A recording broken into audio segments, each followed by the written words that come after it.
The story of Georg Wilhelm Friedrich Hegel begins, paradoxically, in stillness. Stuttgart, at 1770. A provincial German city caught between the medieval and the modern.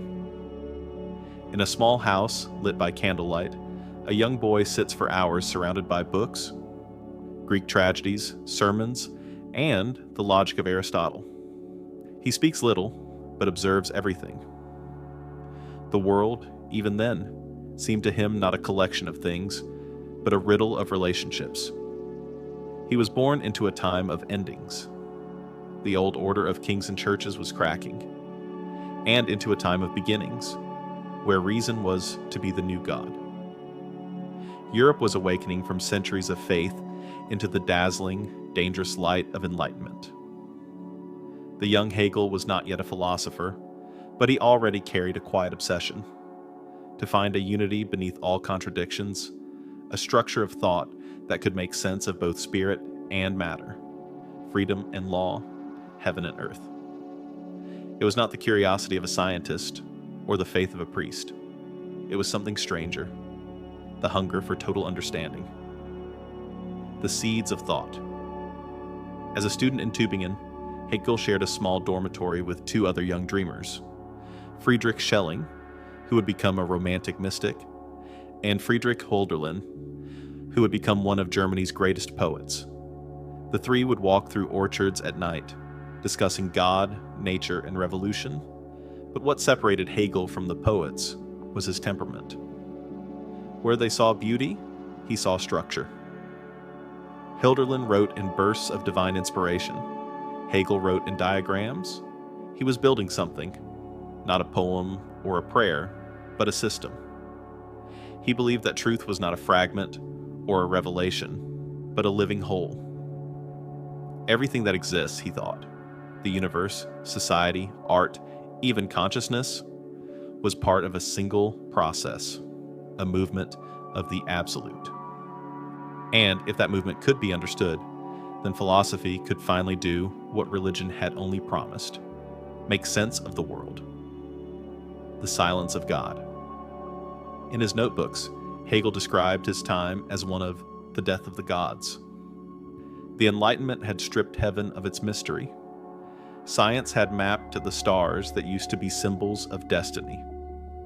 The divine was vanishing, replaced by calculation. But Hegel did not mourn that loss. He reinterpreted it. Perhaps, he suggested, God had not died. Perhaps God had become history itself. The sacred was no longer above the world. It was unfolding through it. Each revolution, each invention, each contradiction was part of a divine process of self-realization. To Hegel, this was the true religion of modernity. A faith in reason as spirit, a belief that the logic of history was also the logic of God. It was a terrifying and beautiful thought. Because if the divine lives through history, then every war, every tragedy, every failure becomes part of its unfolding perfection. The fire of the French Revolution. In 1789, when the streets of Paris erupted with the cry of liberté, égalité, fraternité, Hegel was 19 years old. He watched the news from afar, trembling with excitement. The revolution, to him, was not merely a political event. It was the moment spirit had become conscious of itself, history waking up. While others saw bloodshed, Hegel saw necessity. He believed that even destruction could serve progress, that contradictions were not the death of truth, but its engine. The guillotine, to him, was not a symbol of chaos. It was the sharp edge of dialectic, the old world negating itself so a new one could be born. In that moment, he realized that philosophy was not about escaping the world, but explaining its movement, the rhythm of creation and collapse, of thesis and antithesis. The revolution was a lesson. Freedom demands contradiction. The birth of dialectic. What Hegel began to glimpse in his 20s would later become the cornerstone of his system, that truth does not exist in stillness, but in struggle. Every idea, he wrote, contains its own opposite. Every belief, when pushed far enough, becomes its contradiction. And through that collision, a higher truth emerges, a synthesis that includes and transcends both. This movement, thesis, antithesis, synthesis, was not a mere logical formula. It was, for Hegel, the heartbeat of reality itself. History, art, religion, and philosophy all obeyed the same rhythm: birth, death, rebirth. It was a breathtaking vision, and a dangerous one, because if contradiction is divine, then nothing is sacred except change itself. The weight of system. While others wrote manifestos, Hegel began writing architecture. Sentences that stretched for miles, thoughts that spiraled back into themselves. His style was infamously dense, but his ambition was clear. He wanted to construct a cathedral of reason, where every concept, every human experience had its place. He believed that philosophy could be complete, that nothing would remain outside its walls. In that system, art would be the expression of spirit's imagination, religion its self-awareness, and philosophy its pure thought. But the greater the vision, the greater the cost. For as Hegel built his perfect system, he began to feel the loneliness of the architect. To contain everything, he would have to stand outside of everything, even outside himself. The paradox awakens. In his letters, Hegel confessed a growing unease, that in trying to understand the world completely, he might drain it of its mystery. Could life still be lived once it was fully explained? Could spirit still move if it had already reached perfection? This was the paradox that would haunt him forever. The paradox of the mind that seeks total clarity and finds, at the end of its search, another form of blindness. Because every system, no matter how grand, begins to resemble a prison. And Hegel's own system, as magnificent as it would become, was built on a truth he could never escape: that the act of understanding is also an act of separation, that to see the world clearly is, in some sense, to no longer belong to it. A candle in the storm. At the close of the century, Hegel's world was trembling. Empires were collapsing, new sciences were rising, and philosophy itself was fracturing under the weight of reason. And yet, somewhere in the flicker of his candle, a strange serenity persisted.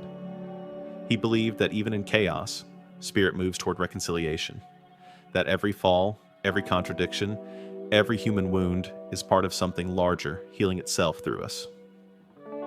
In that conviction, he found peace, not the peace of silence, but of understanding. The peace that comes when one sees, even for a moment, the pattern in the storm. That was Hegel's beginning. A quiet boy in a noisy century, building a map of God, not in heaven, but in the structure of thought itself. When the French Revolution erupted in 1789, the young Georg Wilhelm Friedrich Hegel was only 19, still a student in Tübingen, living among the vineyards with ink-stained fingers and unshakable dreams. But even from that provincial corner of Germany, he felt the ground tremble. News traveled slowly in those days, yet the rumors spread like wildfire. Kings dethroned, citizens armed, the Bastille reduced to rubble. For most of Europe, it was a nightmare. The collapse of order, the revenge of chaos. But for Hegel, it was revelation. To him, the revolution was not simply a political upheaval. It was the moment the spirit of humanity declared its independence from the past. The world, for the first time, was thinking, not through philosophers, not through prophets, but through the people themselves.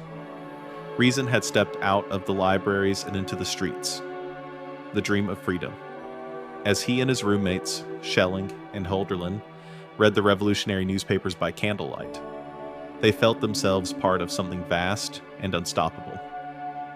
They toasted to liberty with cheap wine. They wrote poems to the Republic. They spoke of Reason is God, a phrase that would define a century. The old world, with its kings and its clergy, was dying, and a new one was struggling to be born. It was not the end of faith, Hegel thought, but its transformation. A shift from worshiping a God beyond the world to honoring the divine within the unfolding of history itself.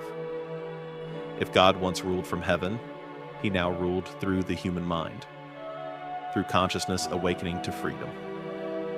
Hegel believed he was witnessing spirit self-discovery. History, he thought, had always been moving toward this, the realization that freedom was not a gift from above, but a right woven into the fabric of existence. The revolution as revelation. To Hegel, the revolution was theology by other means. It was the crucifixion of the old order and the resurrection of reason. He watched with awe as the masses, once subjects, became citizens, as monarchy gave way to the experiment of democracy. But this freedom was not gentle. It came with fire and blood, with contradictions so violent they could barely be contained. It was, in Hegel's eyes, spirit learning through suffering, a necessary ordeal through which humanity purified itself of superstition and fear.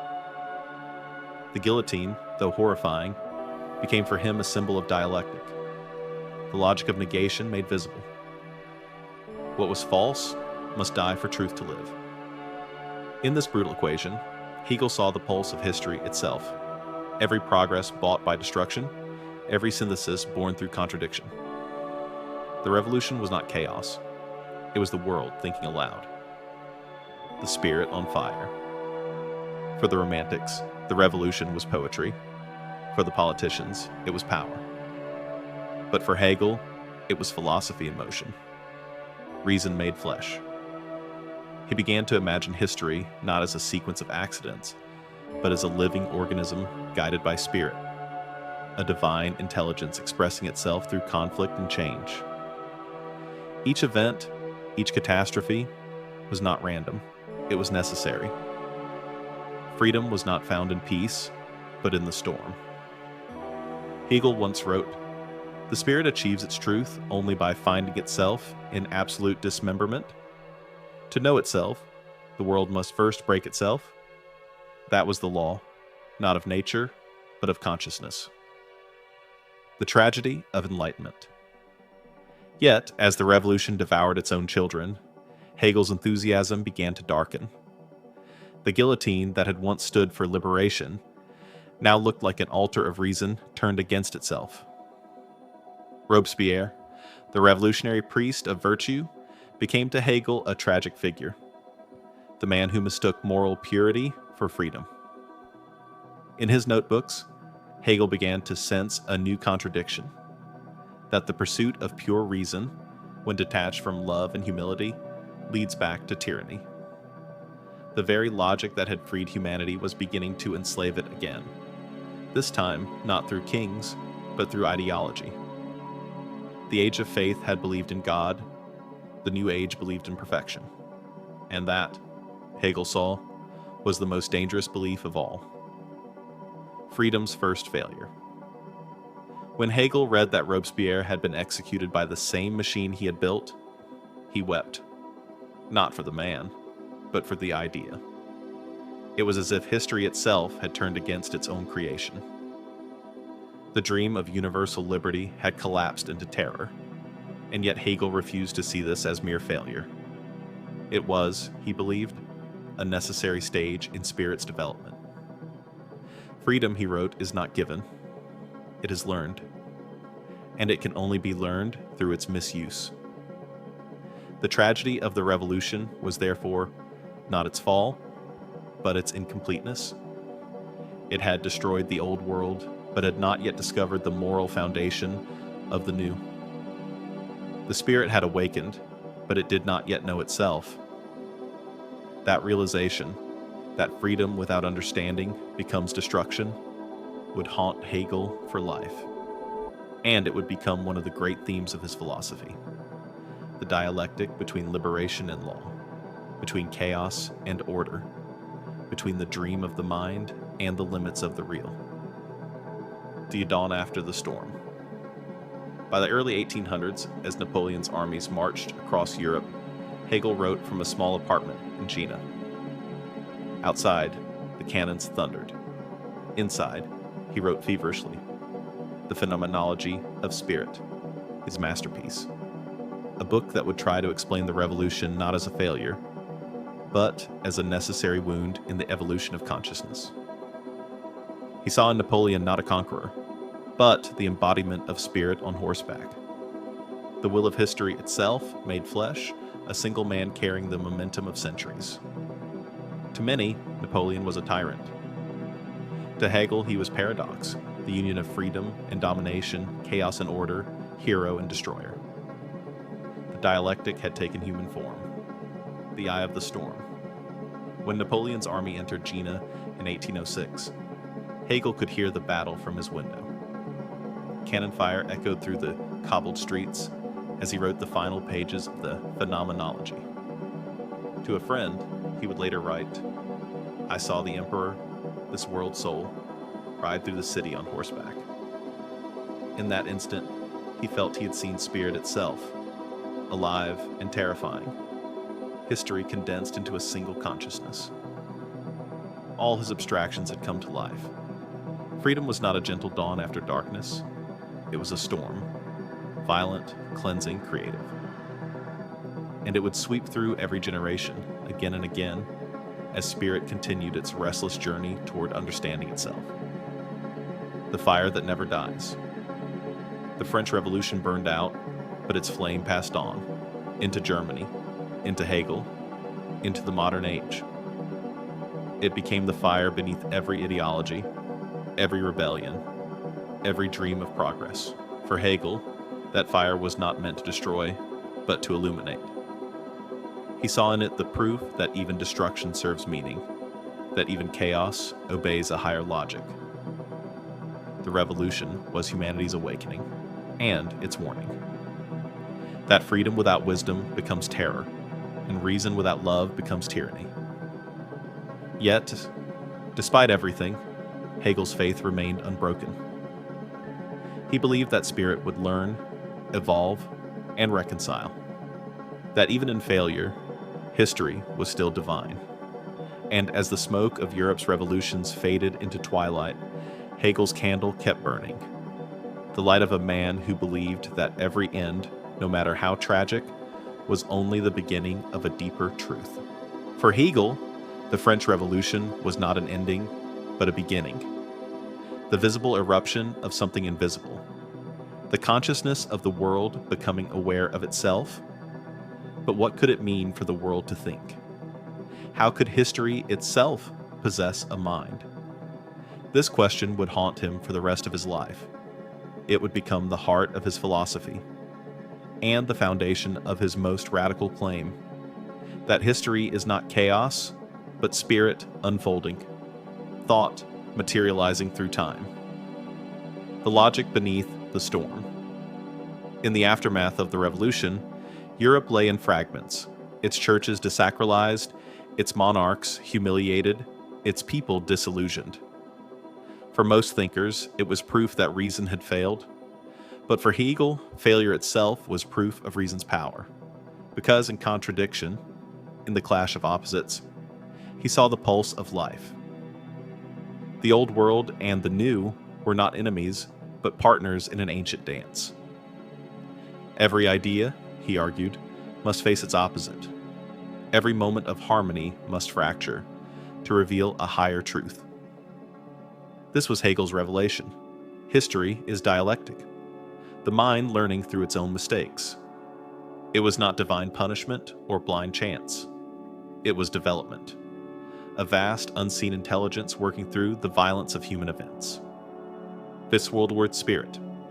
When Hegel spoke of spirit, Geist, he did not mean a ghost or deity. He meant something far subtler, the totality of human consciousness evolving across time. Spirit is the sum of every act of understanding, every work of art, every prayer, every revolution, every error. It is the process by which humanity becomes aware of its own freedom. Each generation, he believed, carries a piece of that unfolding awareness. The Persians glimpsed freedom in their worship of light. The Greeks discovered it in the city-state. The Romans institutionalized it in law, and the modern world began to feel it in the individual. Step by step, through triumph and tragedy, spirit was remembering what it always was: free. The phenomenology of spirit. In 1807, as cannon fire shook the streets of Jena, Hegel finished the book that would define his life: The Phenomenology of Spirit. It was, he claimed, not a philosophy, but a journey of the soul. He traced the path of consciousness from the simplest form, the child's awareness of the world, to the highest form, absolute self-knowledge, where the mind recognizes itself in everything.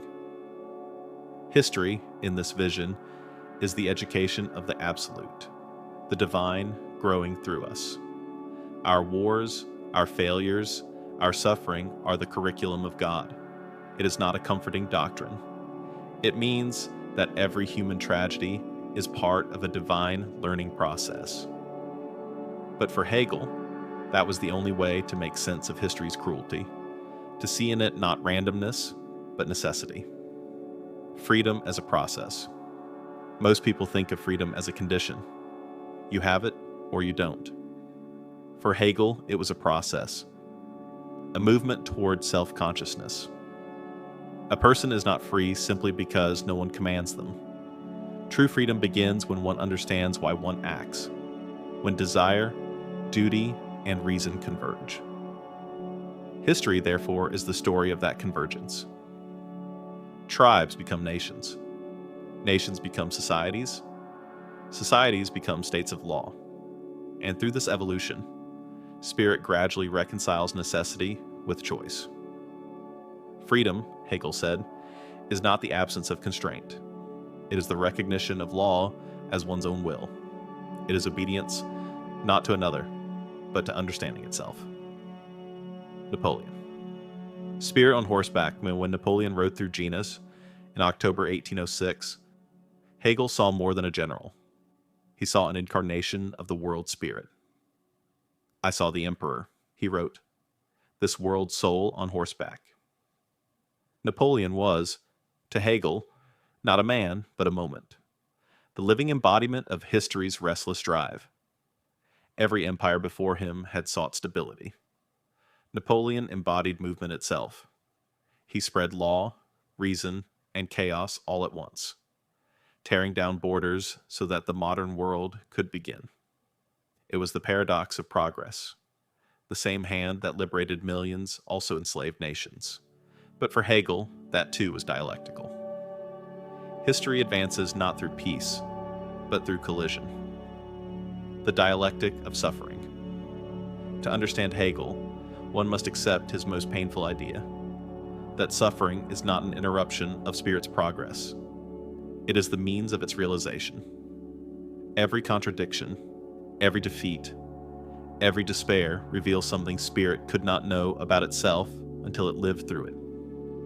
The crucifixion of Christ, the fall of Rome, the terror of the Revolution, each is a wound through which consciousness expands.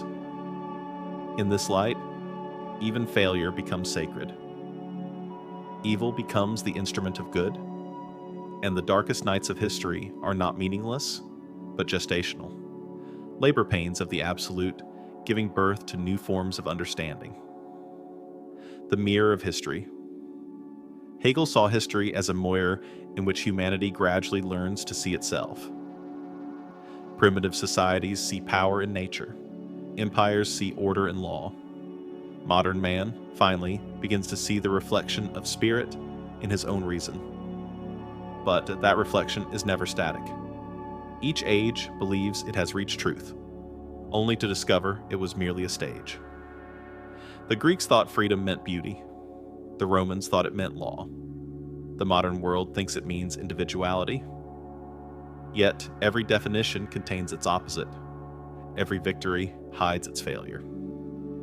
History, then, is not progress toward comfort. It is progress toward awareness. The rhythm of the absolute.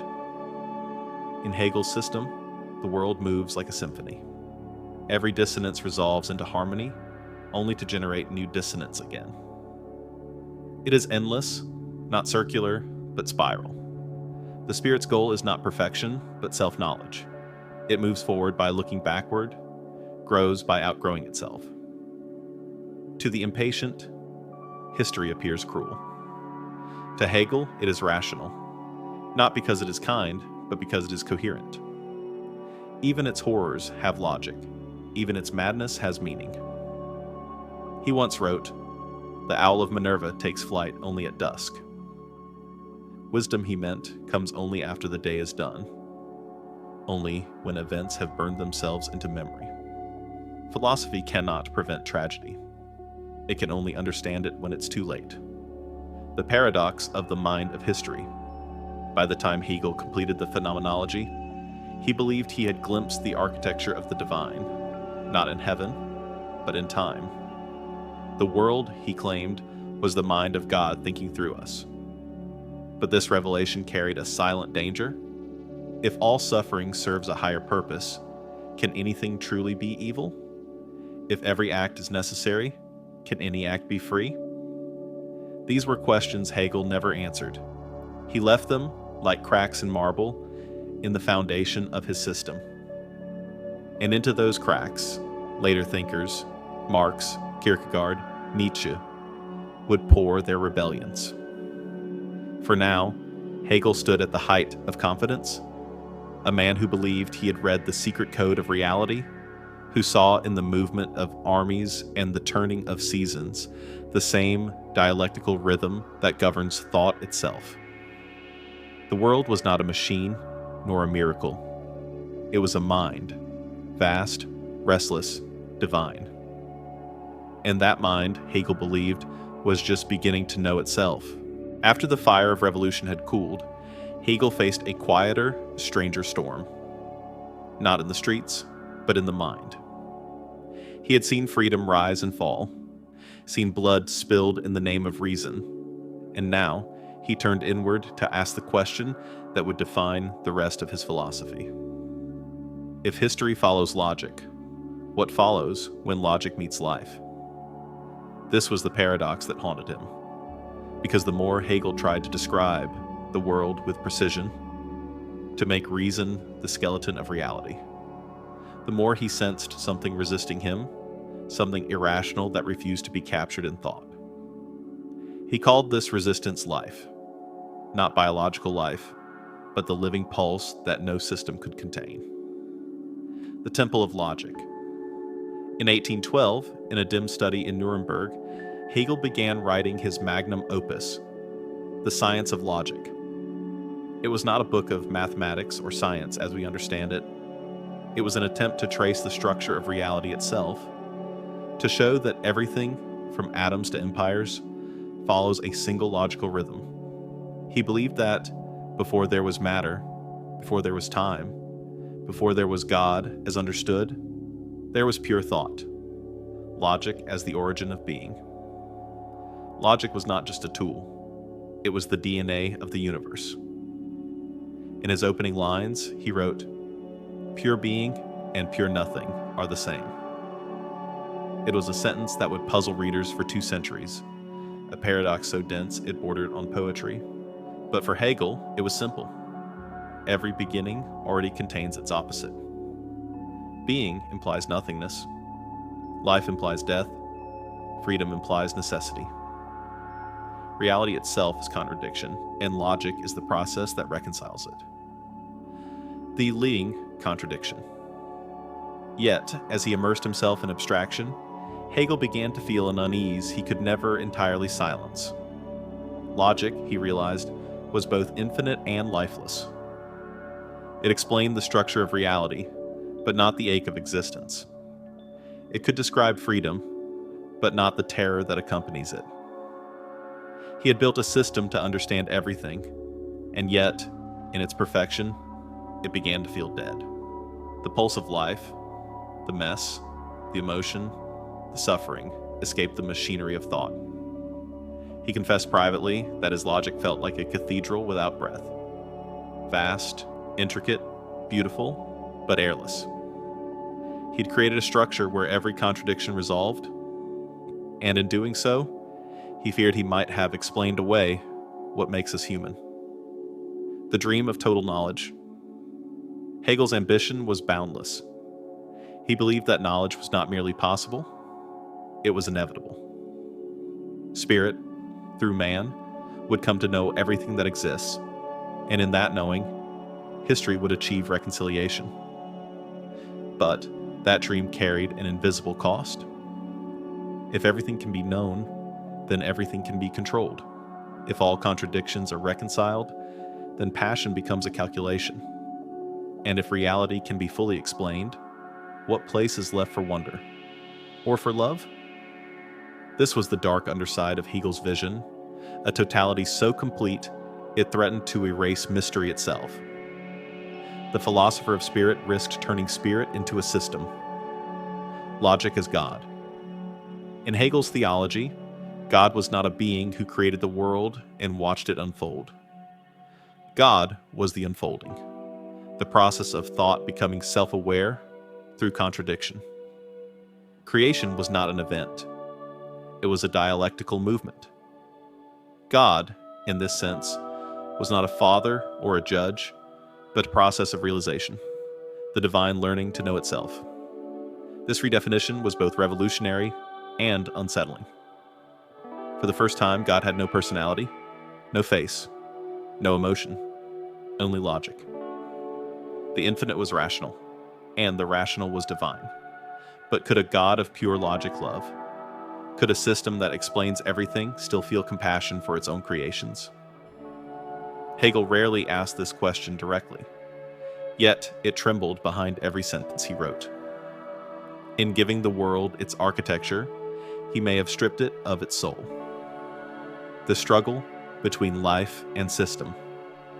Hegel once compared philosophy to a tree, its roots buried in darkness, its branches reaching toward light. But as his system grew, it began to resemble a machine more than a living organism. He saw that logic was not enough to explain why men weep, why they forgive, why they destroy what they love. No syllogism could capture the cry of a child or the silence of a widow. The world of thought was perfect, but the world of life was tragic. And yet, he refused to choose between them. He insisted that contradiction is not a flaw, but the lifeblood of reality. If reason and emotion collide, that collision itself is sacred. Through struggle, spirit deepens its understanding. Thus, for Hegel, life's imperfection was not the failure of logic, but its proof. Only the living can suffer contradiction. The human face of the absolute. To make sense of his own paradox, Hegel began to reinterpret the ancient idea of the absolute. In earlier ages, the absolute was static, a divine perfection beyond time. For Hegel, the absolute was alive, a dynamic unity that included all imperfection, all pain, all becoming. He wrote, "The true is the whole, not the flawless whole, but the whole that contains its own wounds. Every heartbreak, every injustice, every war becomes part of the universe's slow awakening to itself." This idea transformed theology, politics, and philosophy alike. It meant that even the ugliest parts of human life had meaning. But it also meant that nothing could ever be entirely condemned, not even cruelty, not even evil. For all things serve the dialectic. It was a thought both magnificent and terrifying. A God that learns through suffering. A logic that bleeds. The death inside perfection. As Hegel's fame grew, he became both admired and feared. His students saw in him a man who had captured the essence of reality. But his critics saw something colder. A philosopher who had turned life into mathematics. History into a machine. Kierkegaard would later accuse him of building a palace where no human being could live. Nietzsche would call him a conceptual spider, spinning webs so fine that even life itself got caught in them. And yet, Hegel's paradox endures because it is also our own. We build systems to understand the world, religions, ideologies, technologies, and in doing so, we often forget to live within them. We crave total knowledge, and yet total knowledge kills wonder. We build order, and order devours freedom. Hegel saw this long before us. He saw that the human mind's greatest gift, the ability to reason, is also its greatest danger. Because once we can explain everything, we may cease to feel anything. That paradox unresolved by the time he finished the science of logic, Hegel had constructed the most ambitious system in history, a vision in which every thought, every event, every life had its place. It was the architecture of the absolute, majestic, terrifying, and complete. But deep down, he knew, a system that contains everything contains no room for the unexpected. And what is life without surprise? This was the paradox he never escaped, that the closer he came to explaining the world, the farther he drifted from living in it. That the more he worshipped reason, the more he saw the beauty of what reason cannot touch.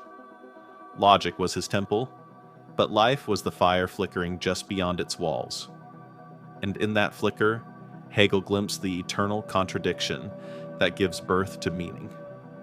That truth is never pure, and spirit, to be whole, must forever remain unfinished. In the dark heart of the phenomenology of spirit, buried among Hegel's most cryptic passages, lies a story. One that reads less like philosophy and more like myth. He called it the dialectic of master and slave. To many, it is the single most human moment in his vast system.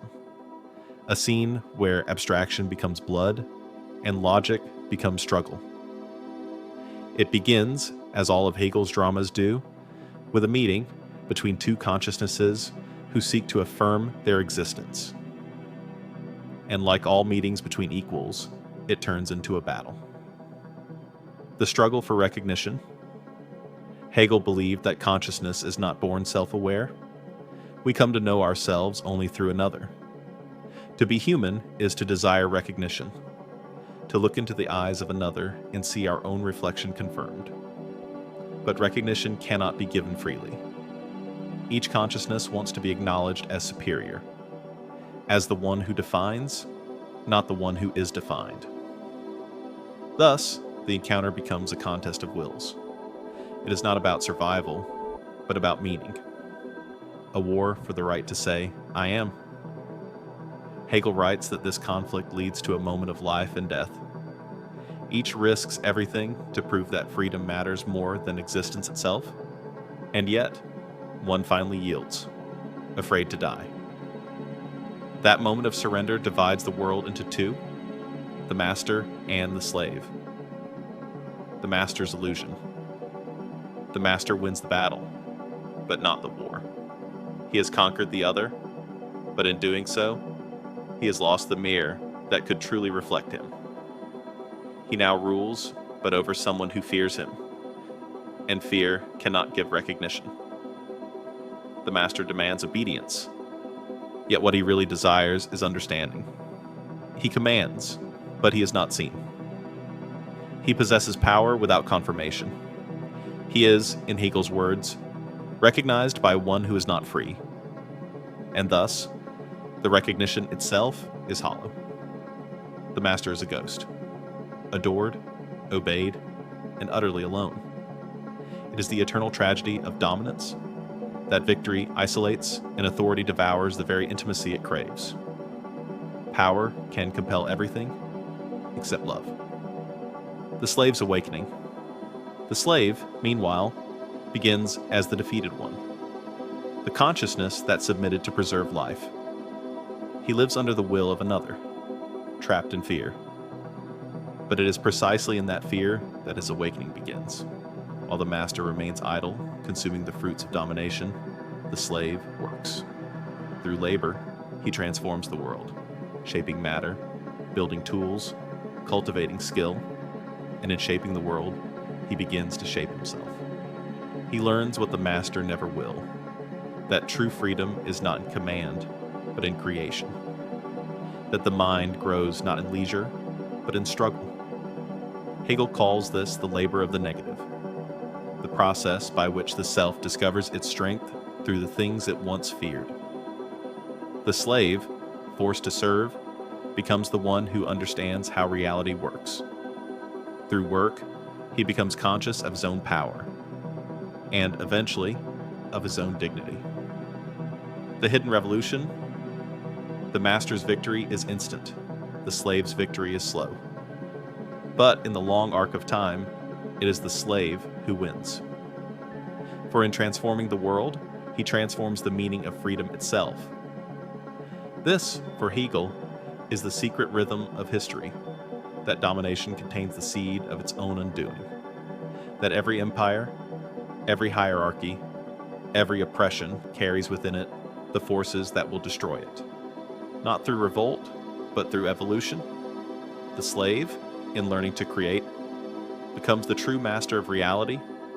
He builds, he imagines, he endures, and in doing so, he makes himself irreplaceable. His suffering becomes education, his labor, the engine of progress.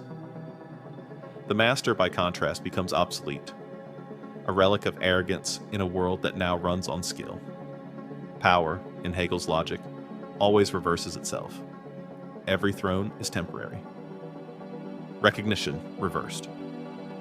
The deeper Hegel thought about this dynamic, the more he realized it applied everywhere. In politics, in love, in knowledge. In every relationship where one seeks to dominate and another to serve. The pattern repeats endlessly. The lover who demands worship loses the beloved's heart.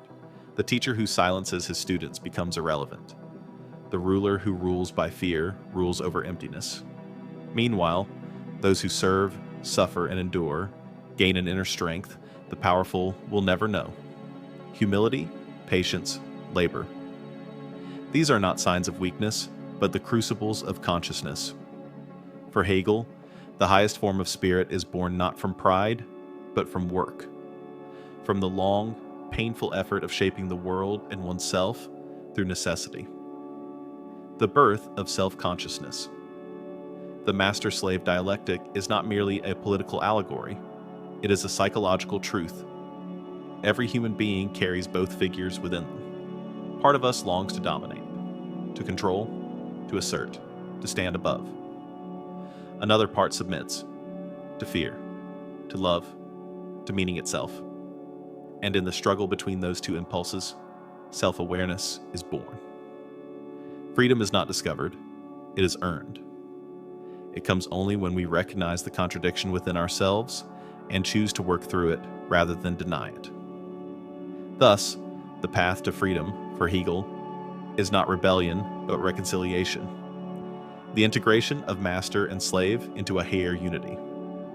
The self must conquer and serve, command and obey, destroy and create, all at once. The political echo. When later thinkers read this passage, they saw in it the prophecy of their age.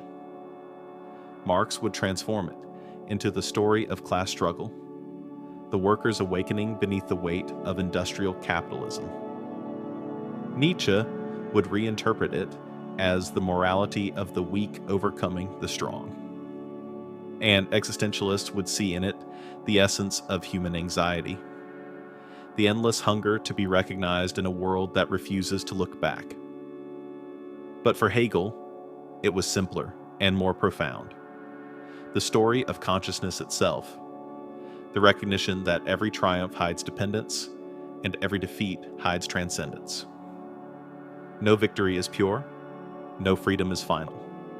Spirit advances through contradiction, because contradiction is the breath of life, the mirror of humanity.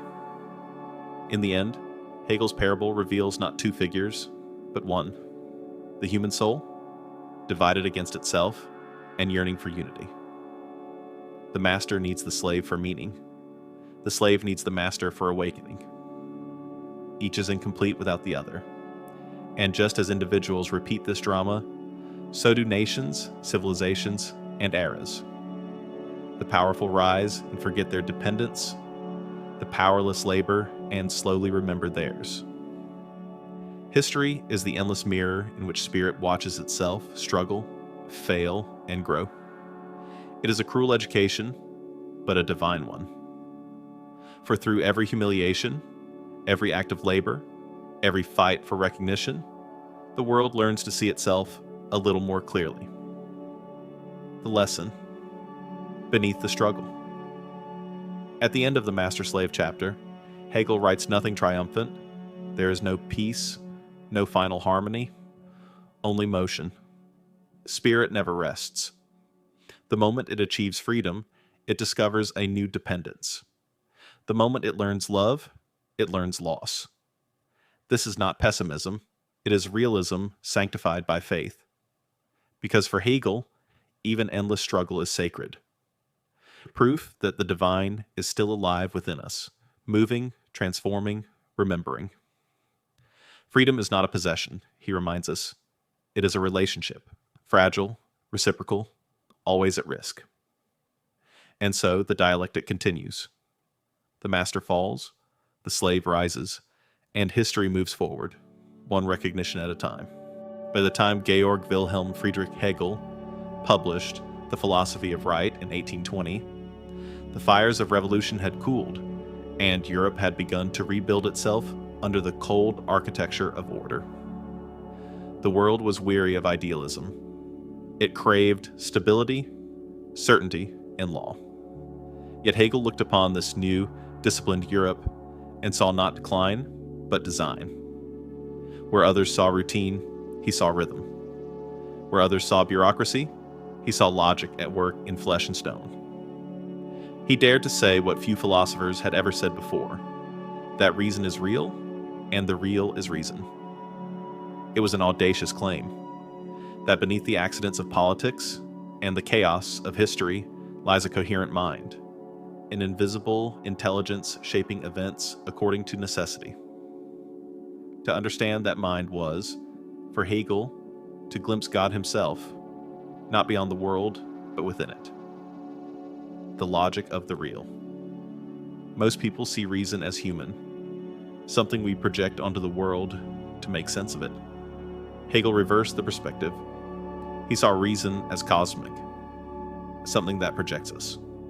Every institution, every law, every invention, every moral code is, in his view, the manifestation of thought taking form. The universe is not raw matter. It is idea made visible. When spirit evolves, it does not hover above reality. It becomes reality. Freedom becomes politics. Understanding becomes art. Faith becomes law. And so, Hegel claimed, if you want to see reason, do not look to the heavens. Look to the marketplace, the courtroom, the classroom, the family dinner table. For even in imperfection, the pattern persists. Spirit speaks through structure.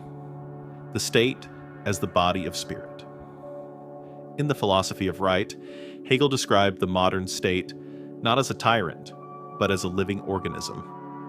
The embodiment of ethical reason, Sittlichkeit.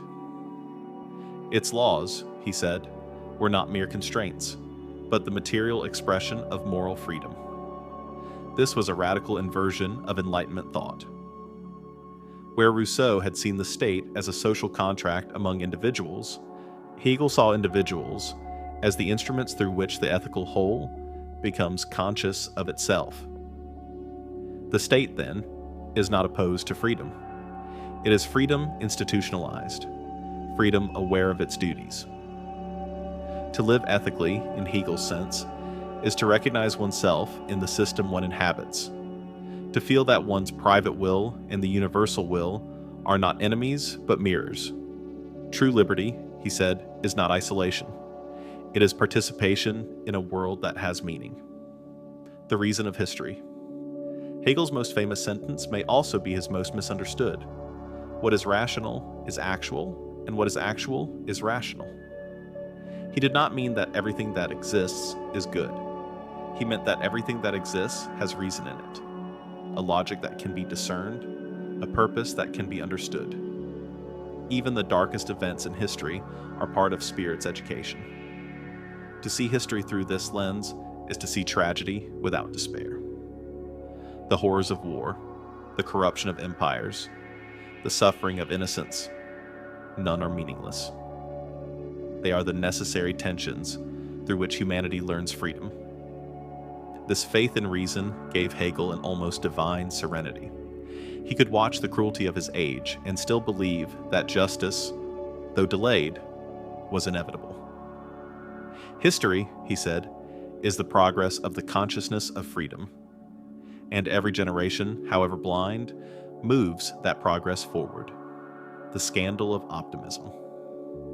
But such optimism came at a cost. To say that everything serves reason is to risk excusing everything.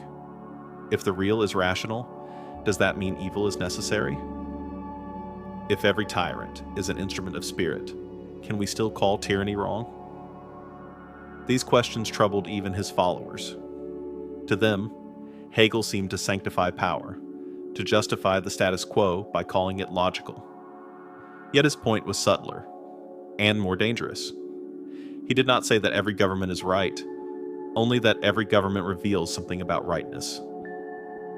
Each age, he wrote, carries its own truth, a partial glimpse of the absolute. Even error serves revelation. Reason hides in failure as much as in success, but history moves slowly and human patience is short. Few could share Hegel's faith that the moral arc of the universe bends toward clarity when it seems to bend only toward ruin, the invisible hand of spirit. Where economists spoke of an invisible hand guiding markets, Hegel saw something deeper, not economics, but metaphysics. Spirit itself, he believed, was that invisible hand weaving contradiction into coherence.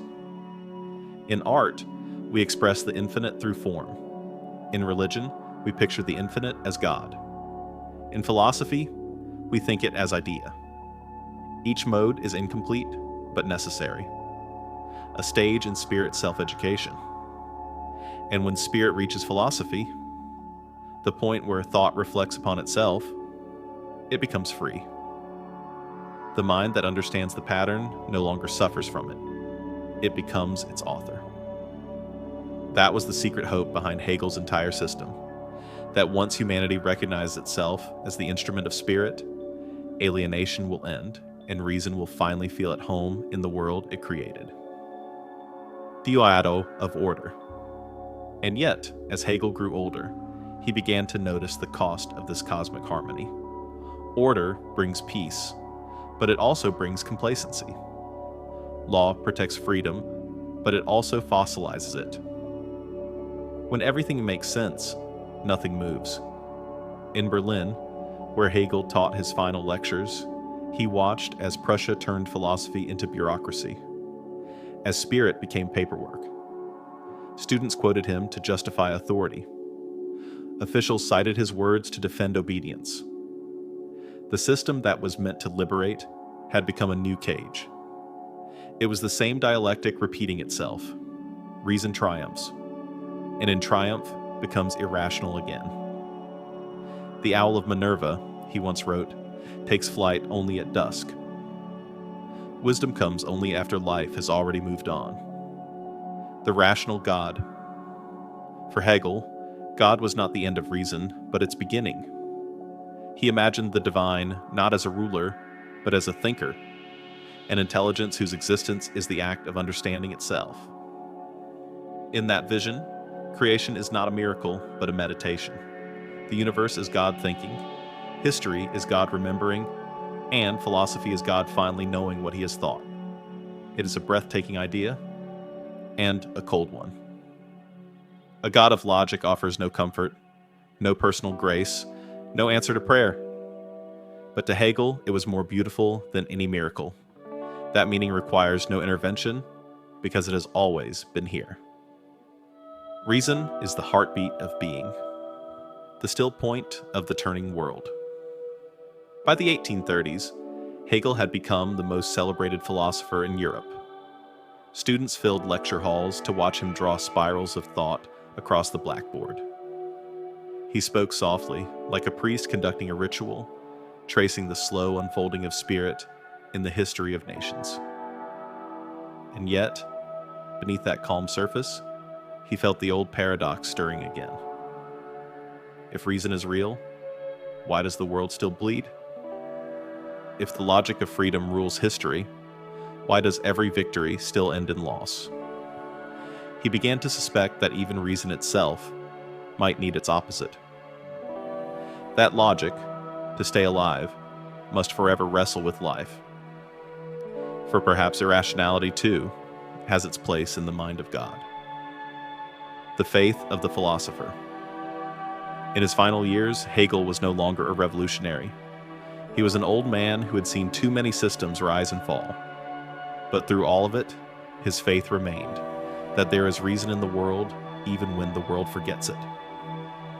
To think, for Hegel, was not to escape the world, but to reconcile with it, to forgive reality for being imperfect, and to see in its imperfections the trace of divine necessity.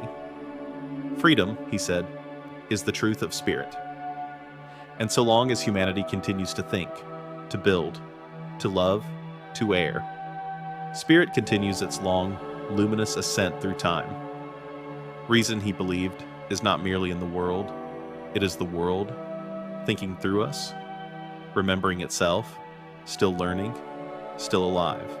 By the time Hegel stood at the lectern in Berlin, dressed in his scholar's black coat and white cravat, the boy who once toasted freedom by candlelight had vanished. In his place stood the philosopher of the state, a man who had traded the flame of revolution for the architecture of reason. He still believed in freedom, but not the chaotic freedom of the crowd, not the cries of liberty echoing in the streets of Paris. Now, freedom had become something serene, a harmony of obedience and understanding, where the individual dissolves into the larger will of spirit. It was not the death of freedom, he claimed, it was its perfection. But to his critics, and even to some of his followers, it looked like something else, the death of the individual, the subsumed self. For Hegel, individuality was not the highest good. It was a stage, a chrysalis on the path to something greater. Spirit, he wrote, must move from the singular to the universal, from the I to the we. The individual alone is fragile, limited, lost in subjectivity. Only when the self recognizes itself as part of the greater whole, the ethical life, Sittlichkeit, the family, the state, the species, does it become truly rational. Freedom, therefore, is not doing what one wants. It is wanting what is right, and knowing that right is not personal, but universal. In this vision, individuality becomes a bridge to community, and ego a vessel for history. But bridges, by design, disappear once crossed. The ethical state. In the philosophy of right, Hegel described the state as the march of God in the world. He did not mean the government or a particular regime. He meant the total expression of spirit's rational will, the ethical organism through which freedom becomes concrete. In families, we learn love. In civil society, we learn cooperation. But in the state, we learn the synthesis of both, the reconciliation of private desire with public duty.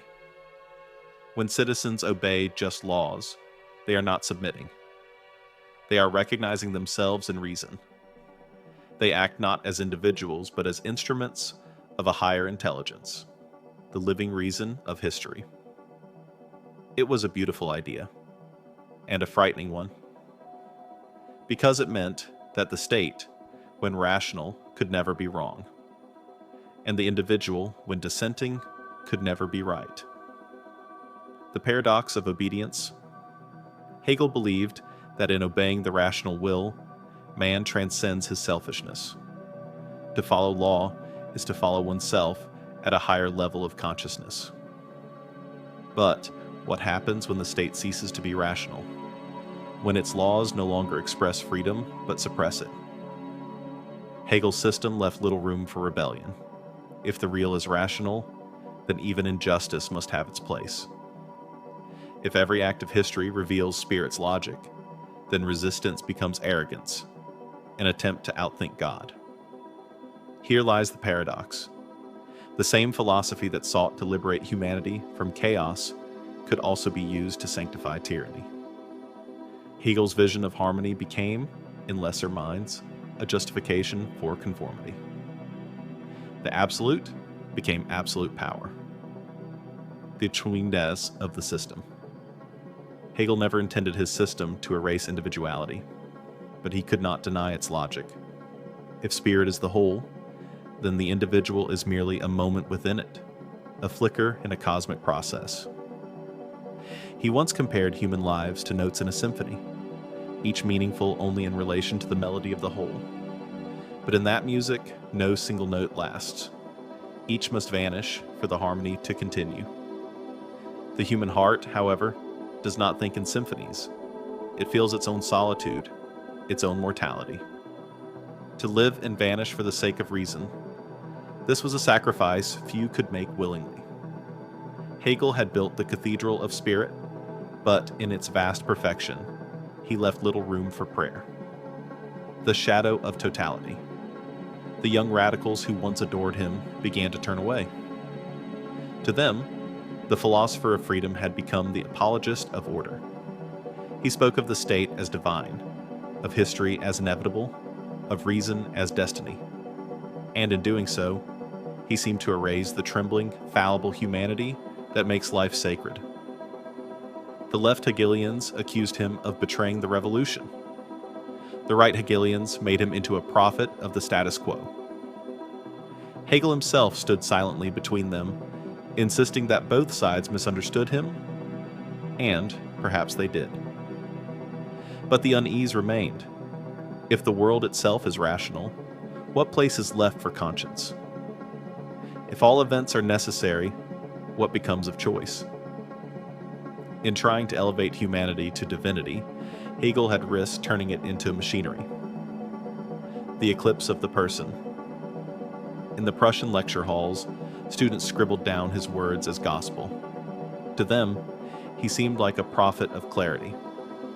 But Hegel knew how easily clarity becomes blindness.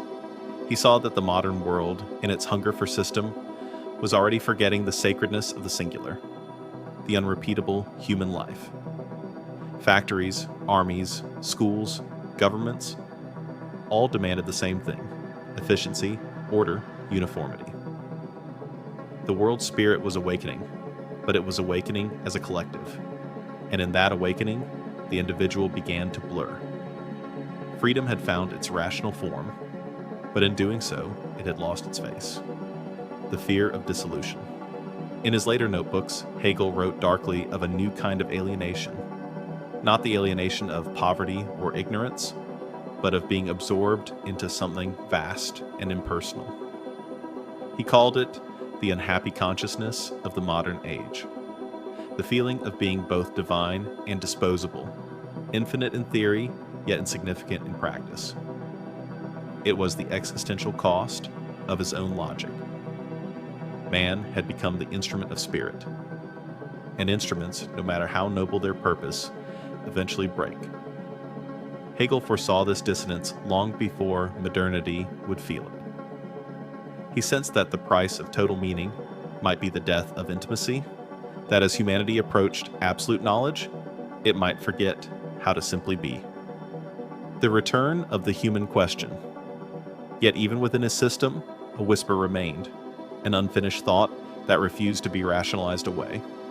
Spirit might be whole, but it is made of fragments. The universal might be divine, but it breathes through the particular. God may think in logic, but he suffers through men. That whisper would not die. It would echo through Kierkegaard's cries for individual faith, through Marx's vision of alienated labor, through Nietzsche's rebellion against system and morality alike. They would all rise from within Hegel's world. Children of his thought, revolting against their father. Each, in his own way, would try to resurrect the individual Hegel's reason had buried. The final irony. When Hegel died in 1831, he left behind not answers, but blueprints. He had mapped the mind of history, but not the soul of man. His students carried his system into politics, theology, and revolution, and in their hands, it became both weapon and scripture. To the revolutionaries, Hegel justified uprising. To the conservatives, he justified obedience. To the existentialists, he justified despair. And through it all, one truth lingered: that in explaining everything, he had left no place for the one thing that resists explanation: the human heart. The paradox endures Hegel never murdered the individual intentionally. He only tried to understand how individuality fits into eternity. But in the logic of the absolute, what is eternal swallows what is fleeting. Perhaps he sensed it in his last years, the quiet tragedy of being the architect of a world too vast for a single human soul. The system was complete, but the man was tired. The mind of history was eternal, but his own heart was finite. He had dreamed of spirit realizing itself in humanity. Instead, humanity was dissolving into spirit. The circle was closing, and the face of the individual, the face of suffering, of love, of defiance, was fading into abstraction. The shadow before rebellion. But history is not done with irony. Even as Hegel's philosophy seemed to declare the death of the individual, it planted the seed for his resurrection. Every thinker who came after him, Marx, Kierkegaard, Nietzsche, Sartre, would rebel precisely against this death. They would breathe life back into the person, into feeling, into the singular moment that logic could not contain. The absolute had consumed man. Now man would devour the absolute. From the ruins of Hegel's perfection, a new age would rise, one where existence itself, with all its pain and uncertainty, would demand to be heard again. And in that defiance, the spirit would find its next contradiction, because even in death, the individual refuses to disappear. As dusk settled over Berlin in the autumn of 1829, Hegel sat by the window of his study, gazing through the fog at the city's gas lamps flickering to life. The sounds of carriages, footsteps, and distant bells seemed to pulse with a strange rhythm, not of chaos, but of unfolding. For Hegel, this was how the world spoke. Not in silence, not in miracles, but in motion. He believed he was witnessing the mind of God awakening in time. And in that awakening, he saw the highest revelation of all, what he called the absolute spirit, the final movement of spirit. Throughout his system, Hegel had described the journey of spirit as a cosmic odyssey, from the inanimate to the living, from instinct to thought, from thought to freedom. The absolute spirit was not another step in this journey. It was the moment the journey recognized itself. When spirit becomes conscious of itself as spirit, when thought knows it is the architect of being, the circle closes. History ceases to be a blind unfolding and becomes comprehension. The universe, through human consciousness, finally opens its eyes and says, "I am." This was not mysticism. It was philosophy as revelation. For Hegel, the absolute spirit was not a person, not a deity sitting beyond the stars. It was the totality of thought understanding itself, the mind of the world, realizing that there is nothing outside it. The three forms of spirit.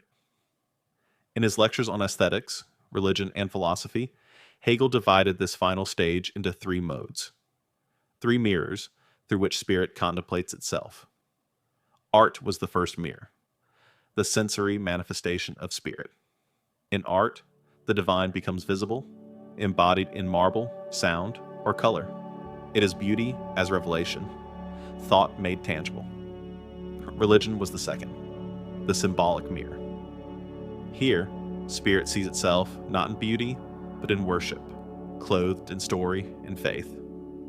Religion translates the infinite into image, God as person, creation as parable, and finally, philosophy, the purest and most abstract mirror. Where art feels and religion believes, philosophy knows. It strips away image and myth until nothing remains but concept. In philosophy, spirit understands that it has always been thinking about itself. This trinity, art, religion, philosophy, was Hegel's version of salvation. Not salvation from the world, but salvation through understanding it. The absolute was not reached in heaven, but realized in comprehension. Art, the body of the infinite. When Hegel spoke of art, he did not mean mere decoration. He meant the moment when the eternal breaks into the temporal, when truth takes on form. The Greek temples, the music of Bach, the frescoes of the Renaissance, these were not cultural artifacts. They were gestures of the divine mind. Through art, spirit learns to see itself in beauty, but beauty fades, form decays, and spirit, restless as ever, moves onward. Art, Hegel said, is for us a thing of the past. Its power now resides in memory, a sign that spirit has grown beyond the need for images. When meaning becomes too vast for form, beauty gives way to thought. Religion. The heart of spirit religion, for Hegel, is art reborn as worship. Here, the divine no longer hides in statues or songs, but speaks through faith and community. Humanity reaches toward the infinite and gives it a name, God. Yet even this, he said, is only a step. Religion still divides what philosophy unites. It imagines God as other, as something to approach in awe rather than understand in reason. Faith consoles, but it does not comprehend. Still, Hegel respected religion profoundly.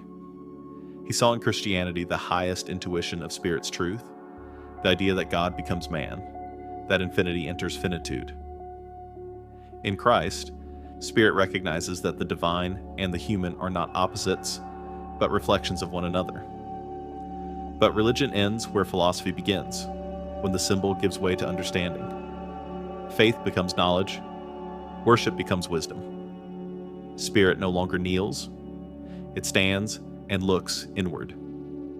Philosophy, the mind's final mirror. In philosophy, the pilgrimage of spirit reaches its end and its beginning. All the contradictions that once tore the world apart are gathered, reconciled, and understood as moments of a single unfolding.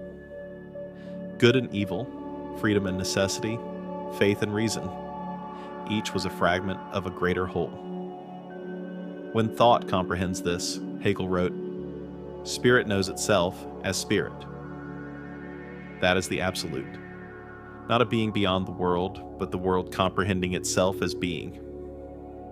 To think philosophically, then, is not to stand outside reality, but to participate in its awakening.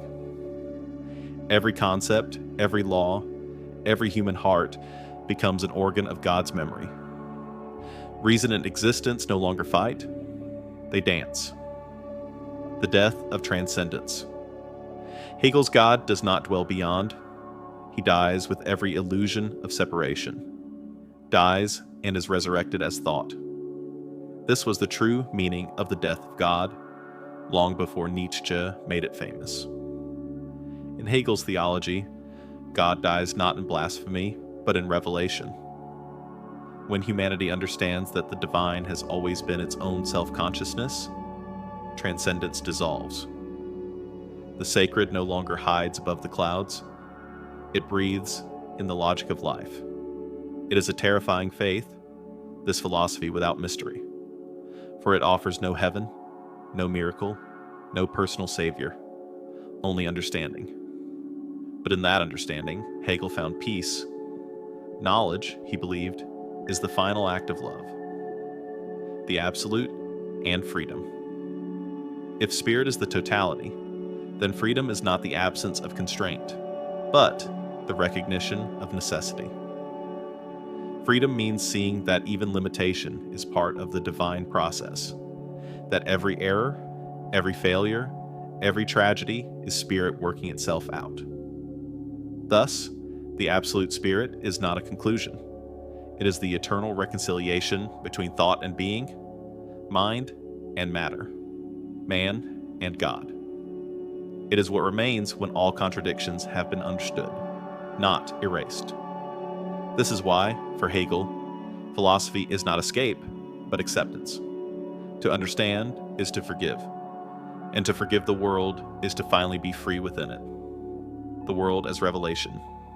When Hegel walked through the crowded streets of Berlin, he did not see randomness. He saw divinity disguised as daily life, the dialectic hidden in the ordinary. The beggar, the merchant, the soldier, the scholar, each was spirit at work, living through contradiction toward comprehension. Every age, he said, carries within it a fragment of the absolute.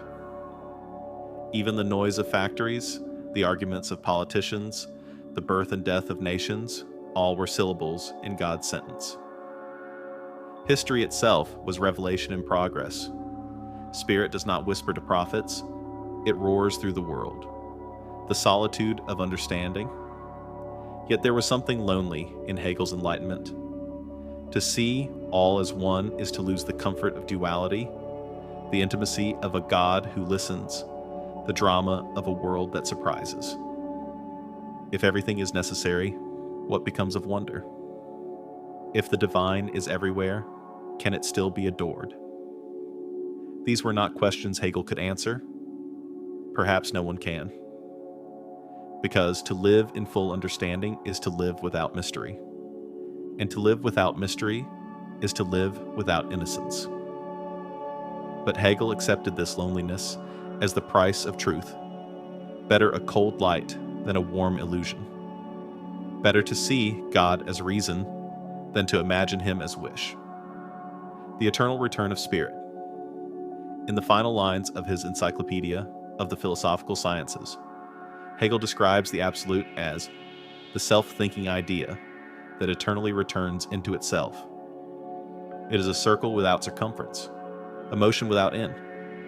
Each epoch of thought, each civilization, each life, all are waves upon this infinite sea of becoming. When one crest falls, another rises. Spirit never dies. It only changes form.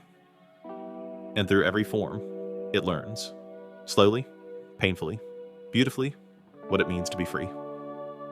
The Philosopher at Twilight. In November 1831, as cholera swept through Berlin, Hegel fell ill. He was 61.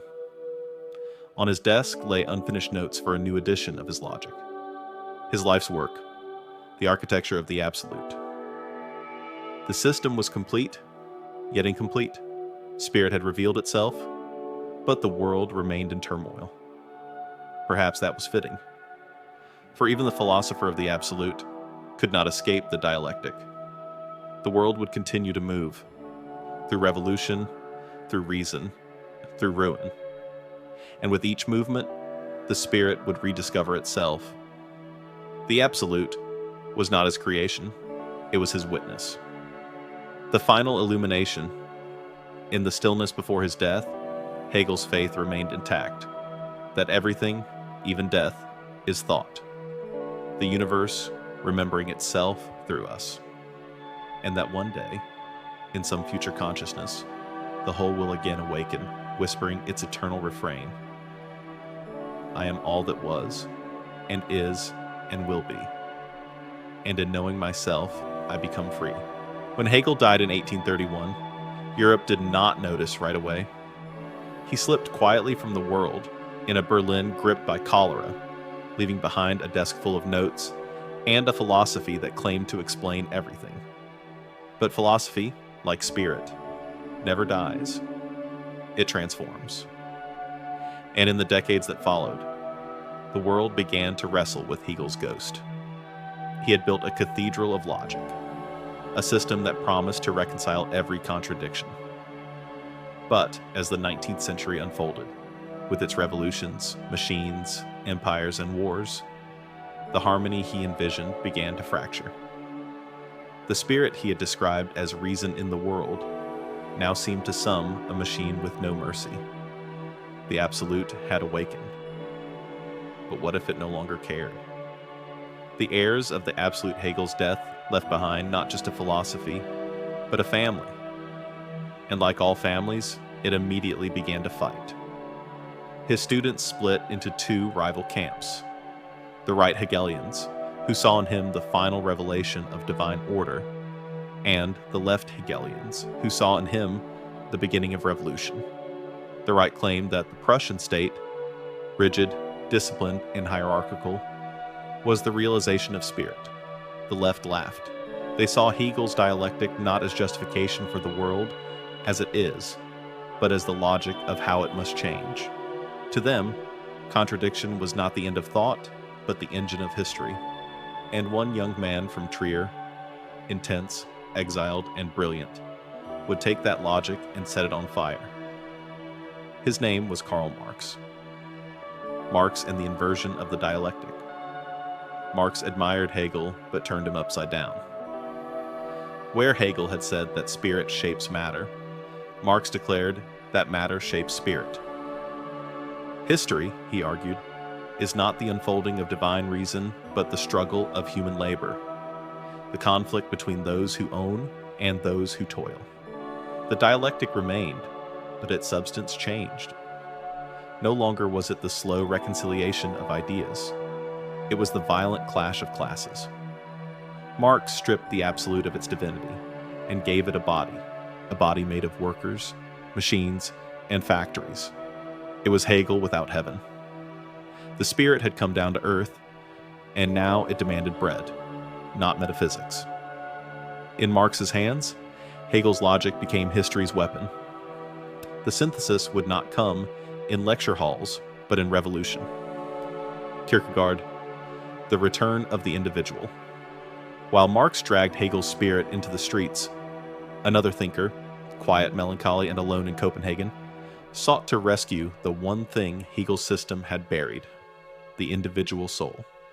Søren Kierkegaard read Hegel's phenomenology and recoiled. To him, the absolute spirit was a cold god, all-knowing but indifferent, a god of logic, not of love. Kierkegaard asked a question that would haunt modern philosophy. If the real is rational, where is room for despair, for doubt, for faith that trembles in the dark? He replaced Hegel's universal reconciliation with an existential leap, a leap of faith, not logic. Truth, he said, is not found in systems, but in subjectivity.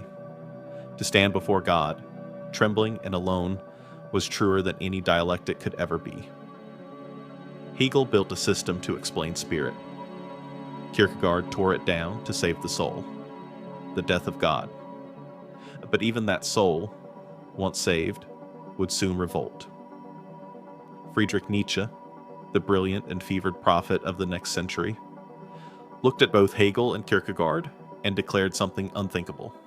God is dead, and we have killed him. Where Hegel's God was reborn as reason, Nietzsche's God was buried beneath history. He saw in Hegel's optimism a fatal arrogance, the belief that thought could redeem existence. To Nietzsche, there was no cosmic logic, no divine spirit, no inevitable progress.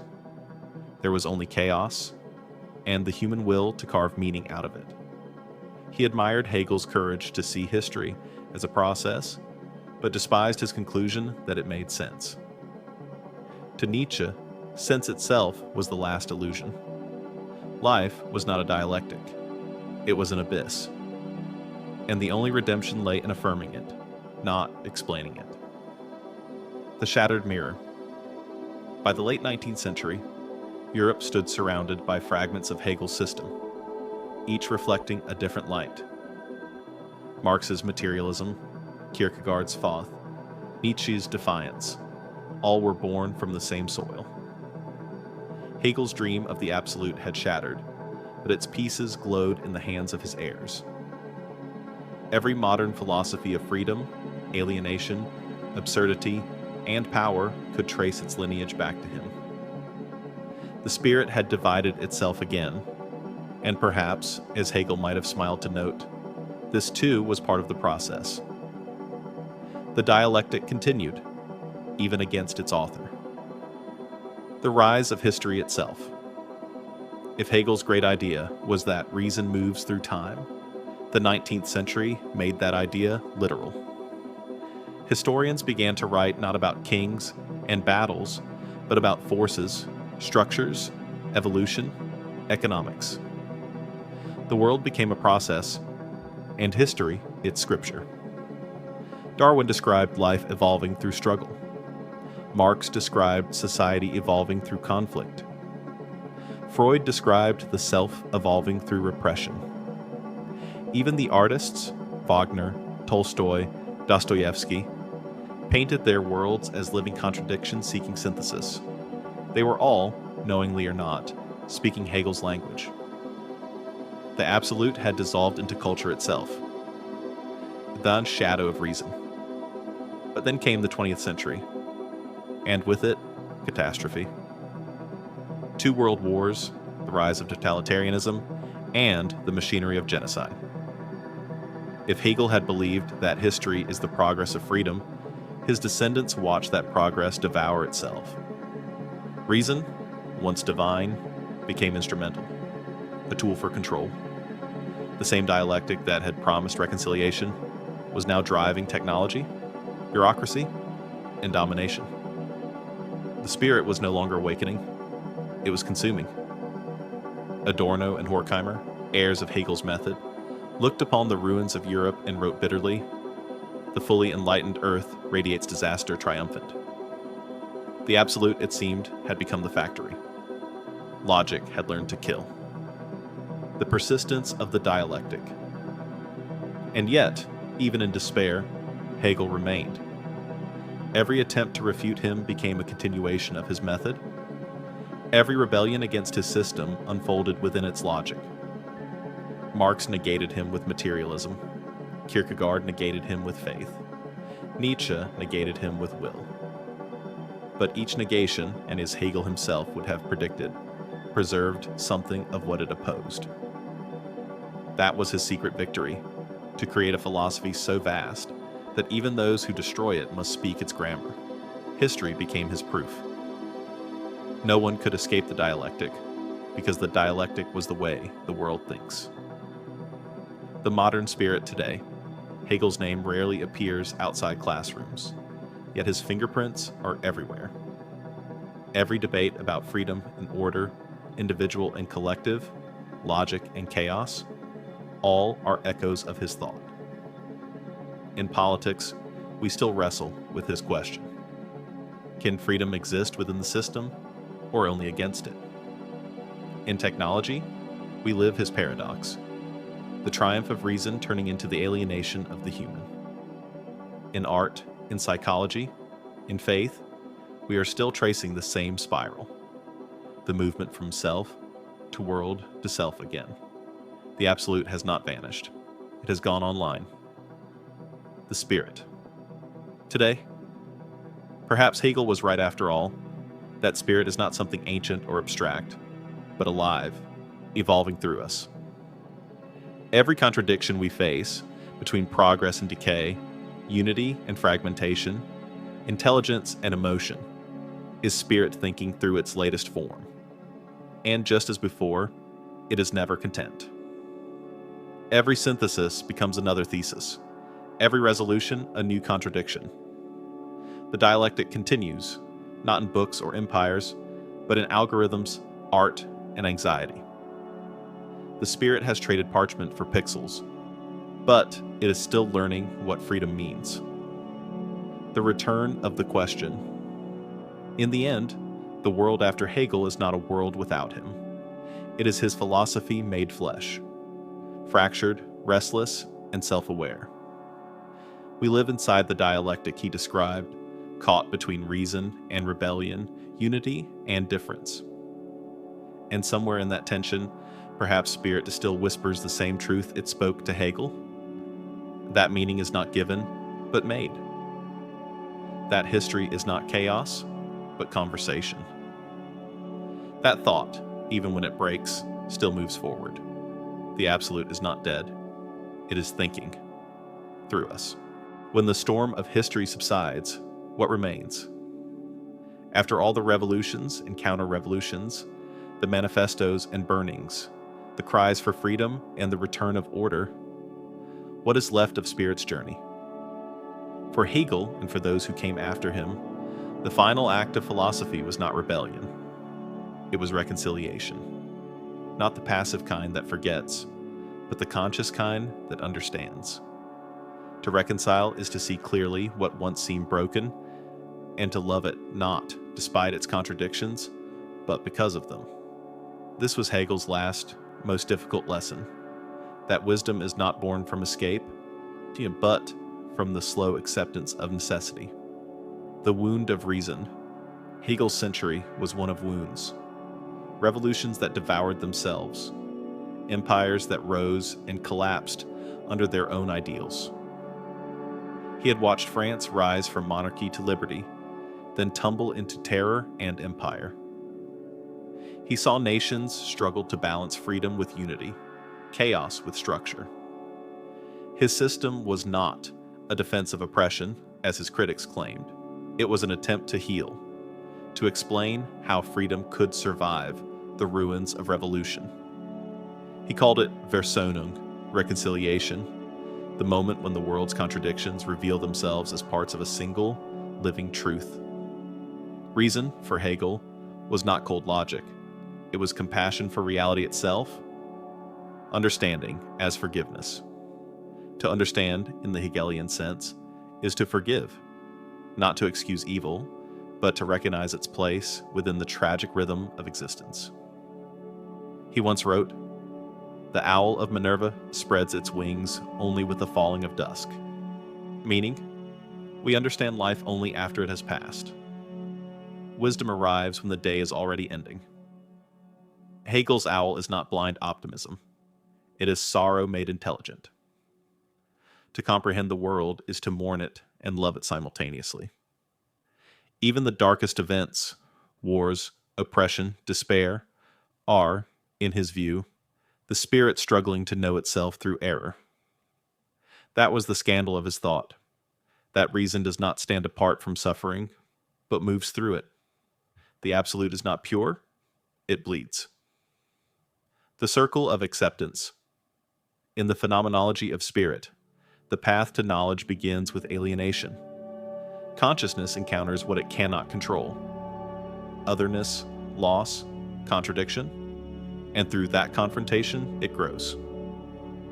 Every thesis meets its antithesis, and through their collision arises a synthesis, not a victory, but an embrace. Hegel called this movement the labor of the negative. To become whole, the world must fracture itself. To become wise, the soul must endure its own disintegration. Reconciliation is the return of that fractured soul to itself, a return with scars, with memory, with compassion. It is not the innocence of Eden, but the understanding of the exile. Spirit learns to see to reconcile, for Hegel, is not to approve of the world as it is, but to perceive the intelligence within it. Spirit is at home with itself in its otherness, he wrote. That sentence, simple and strange, captures the essence of his metaphysics. It means that true freedom is not freedom from the world, but freedom within it. The freedom to look at chaos and say, I see the logic even here.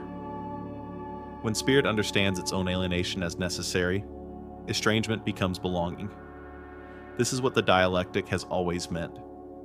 That contradiction is not a flaw in reality, but the engine of its perfection. Philosophy, as healing Hegel's thought, is often portrayed as arrogant, a system claiming to contain all truth. But beneath that system lies something humbler, the desire to heal the rift between thought and life. He did not want to dominate reality, but to make peace with it. Every age, he said, must reconcile itself to its time. We cannot leap beyond history. We can only understand it deeply enough to live freely within it. Philosophy is not revolution, but recognition. The moment when we see our age reflected in ourselves and know that, however flawed, it is ours. In that recognition lies a quiet form of love. The wisdom of the finite. In Hegel's later lectures, he often returned to a paradox. That infinity must dwell in the finite, or else it is nothing. The divine, he said, is not outside time, but immanent, breathing through every limitation. This was his reconciliation with faith. Not the return to God as person, but the rediscovery of God as process.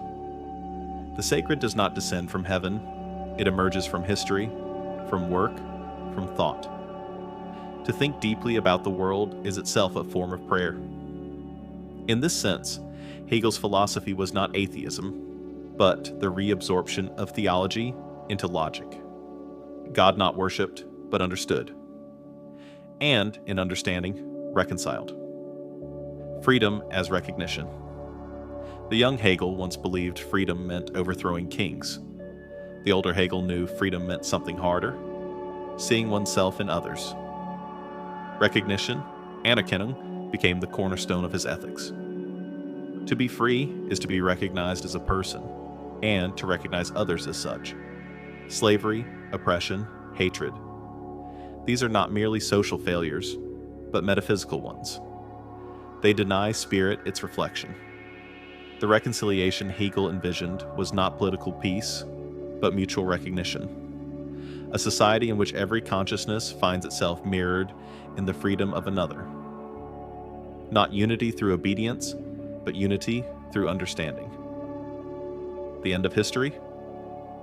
Some would later accuse Hegel of believing history had ended, that spirit had completed its journey in the rational state of his time.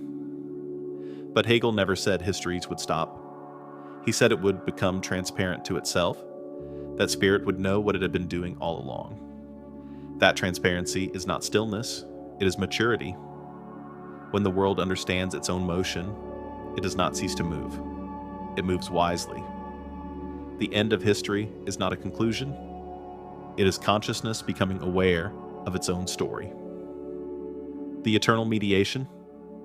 Reconciliation, in the Hegelian sense, is not peace without conflict, but peace within conflict. It is the acceptance that contradiction will never vanish, that truth itself is born from opposition. As long as we live, the dialectic continues. Desire against reason, faith against doubt, freedom against necessity. The art of living is not to abolish these struggles, but to hold them in balance, to feel both tragedy and triumph, and call them both divine. That balance, that gentle, trembling harmony, is what Hegel meant by wisdom. It is philosophy not as power, but as patience. After the storm. When we read Hegel today, his sentences may feel distant, abstract, labyrinthine, but behind every abstraction lies a man trying to make sense of a wounded world. He had seen idealism turn to blood, faith turn to fear, and reason turn to steel. And still, he chose to believe that the world could be understood, not perfectly, but compassionately. To understand is to reconcile. To reconcile is to love what once seemed unlovable, and to love, finally, is to be free. The quiet vision. Perhaps that is Hegel's true legacy. Not the logic, not the system, not the syllogisms, but the vision of a mind that dared to forgive the world for being what it is. Reconciliation does not erase suffering. It sanctifies it. It does not abolish contradiction. It transfigures it. In the mirror of the absolute, every scar becomes part of the face of truth. That is the peace Hegel sought. Not an end, but a deep breath within the storm. The serenity of knowing that spirit's wounds are also its wisdom. The final word. In one of his last lectures, Hegel said softly, "The truth is the whole." It sounds simple, but it is the most difficult truth of all. Because to love the whole is to love even its errors, its violence, its despair. To understand history is to forgive it, and, in forgiving it, to transcend it. That is reconciliation, the triumph not of logic, but of compassion made intelligent. The absolute is not beyond us. It is the quiet voice within saying, yes, even this belongs. When the storm of history subsides, what remains? After all the revolutions and counter-revolutions, the manifestos and burnings, the cries for freedom and the return of order, what is left of Spirit's journey? For Hegel, and for those who came after him, the final act of philosophy was not rebellion. It was reconciliation. Not the passive kind that forgets, but the conscious kind that understands.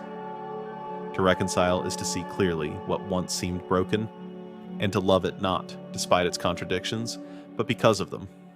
This was Hegel's last, most difficult lesson, that wisdom is not born from escape, but from the slow acceptance of necessity. The wound of reason. Hegel's century was one of wounds. Revolutions that devoured themselves, empires that rose and collapsed under their own ideals. He had watched France rise from monarchy to liberty, then tumble into terror and empire. He saw nations struggle to balance freedom with unity, chaos with structure. His system was not a defense of oppression, as his critics claimed. It was an attempt to heal, to explain how freedom could survive the ruins of revolution. He called it Versöhnung, reconciliation, the moment when the world's contradictions revealed themselves as parts of a single, living truth. Reason, for Hegel, was not cold logic. It was compassion for reality itself. Understanding as forgiveness. To understand, in the Hegelian sense, is to forgive, not to excuse evil, but to recognize its place within the tragic rhythm of existence. He once wrote, "The owl of Minerva spreads its wings only with the falling of dusk." Meaning, we understand life only after it has passed.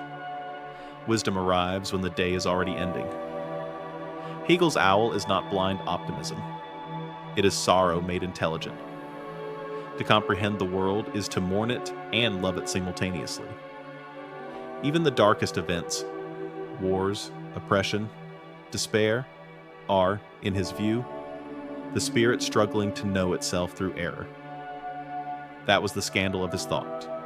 That reason does not stand apart from suffering, but moves through it. The absolute is not pure, it bleeds.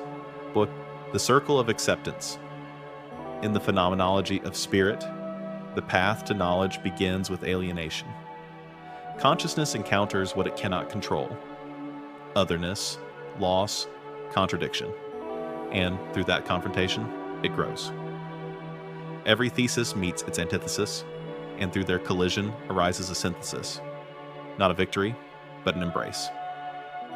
Hegel called this movement the labor of the negative.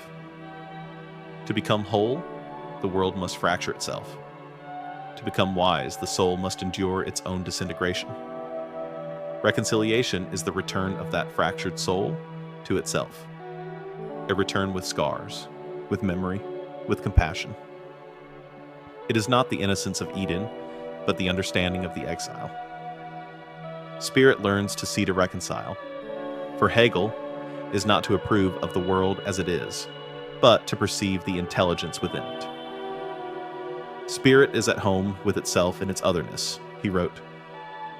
That sentence, simple and strange, captures the essence of his metaphysics.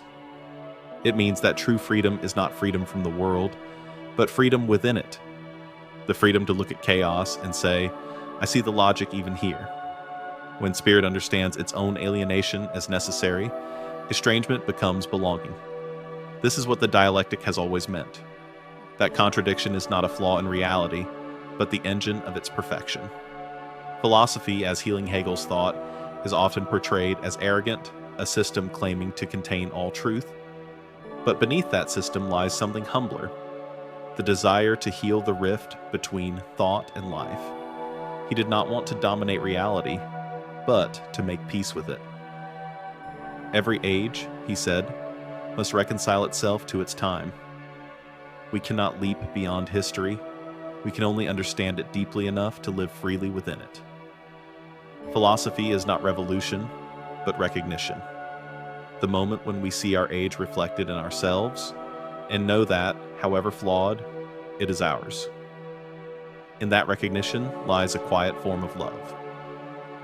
The wisdom of the finite. In Hegel's later lectures, he often returned to a paradox, that infinity must dwell in the finite, or else it is nothing. The divine, he said, is not outside time, but immanent, breathing through every limitation.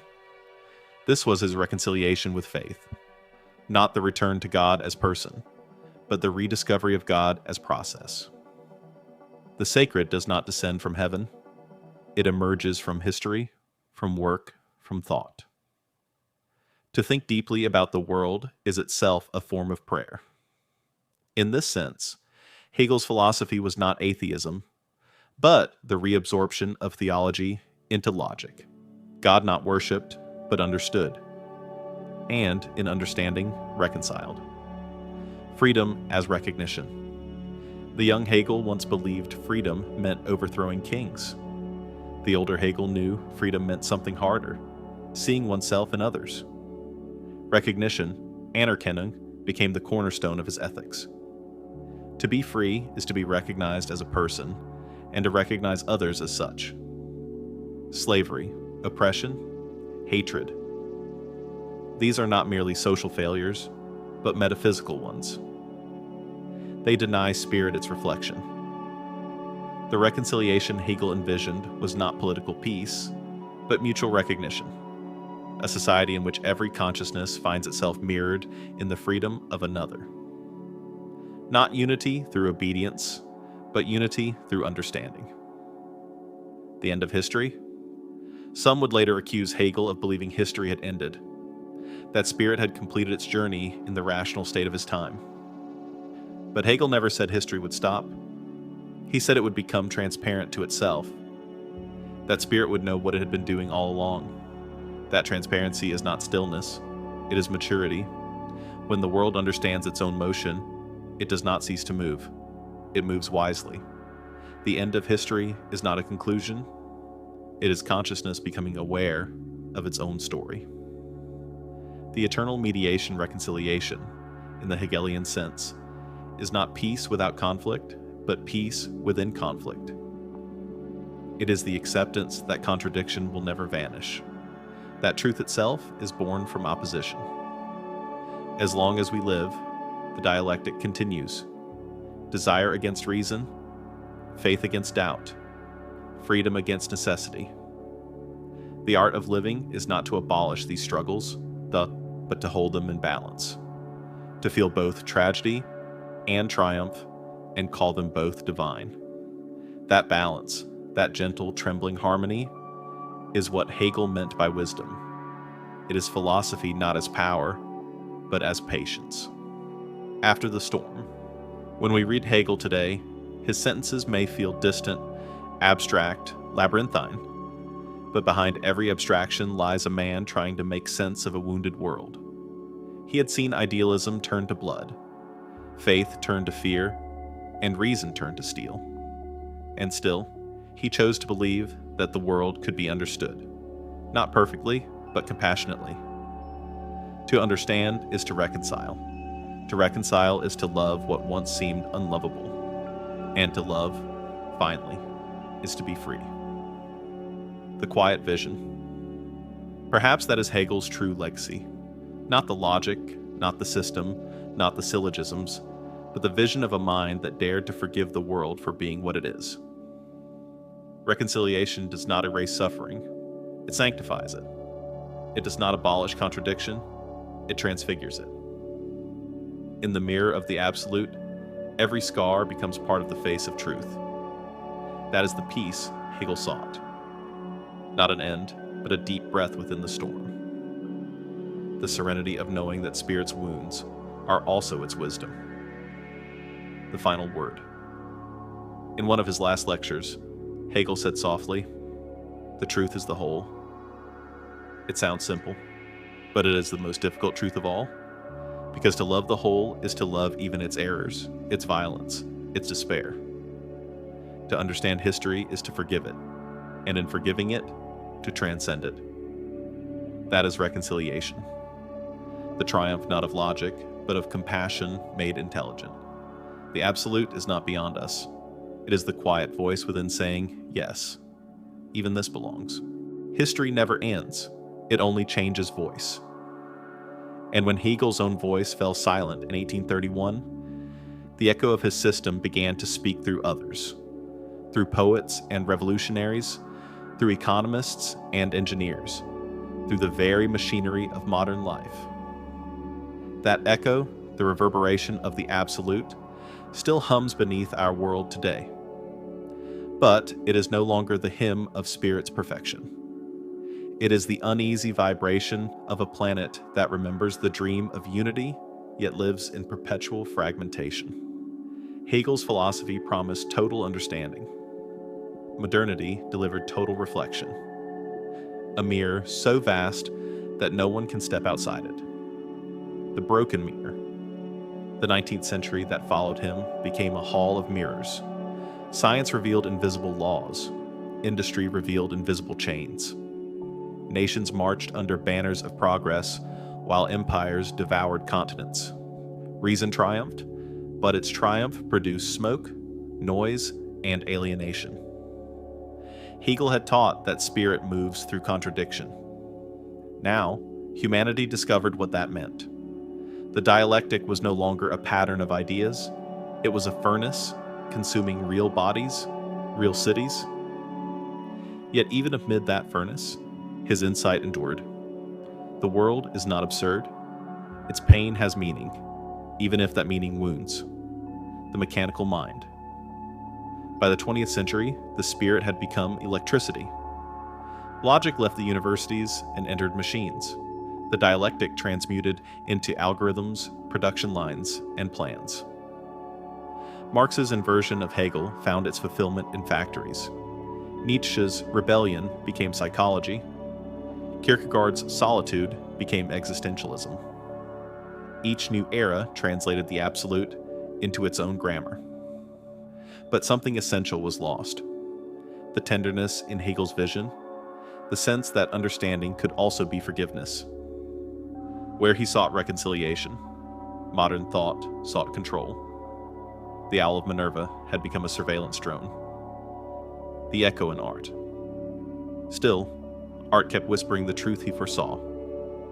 When Kandinsky painted sound, when Joyce wrote time, when Tarkovsky filmed silence, each repeated Hegel's final claim, that the spirit seeks to see itself. Art became the conscience of the dialectic, its softest resistance.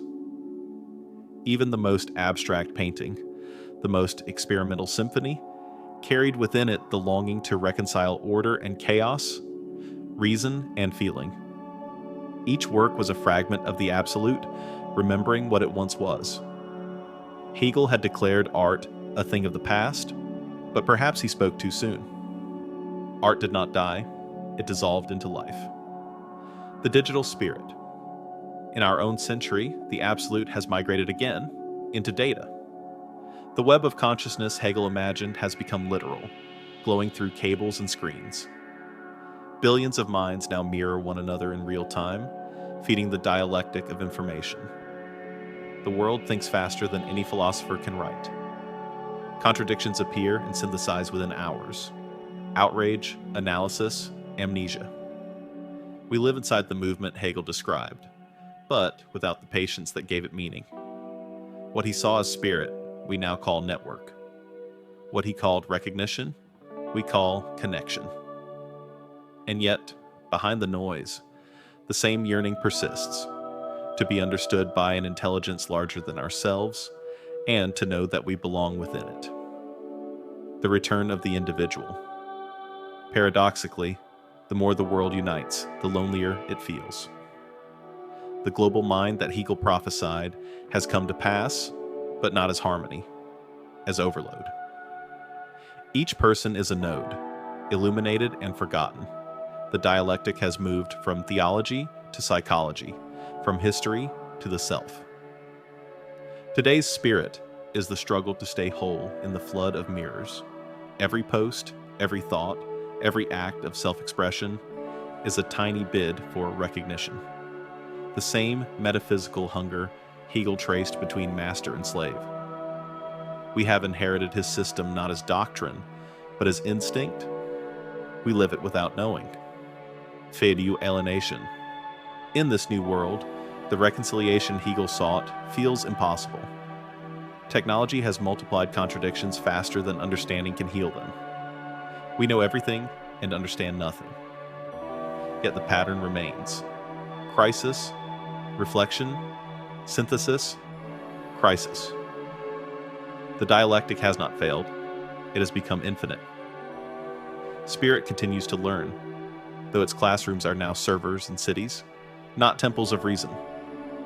Perhaps this is what Hegel meant by eternity, not endless peace, but endless education. The compassion of intelligence. To many, Hegel's optimism seems naive. How can reason be divine after Auschwitz, after Hiroshima, after extinction tipping points? But even here, his thought offers something fierce. The courage to think through horror rather than flee from it. Reconciliation does not mean acceptance of evil. It means refusing to let evil end the conversation.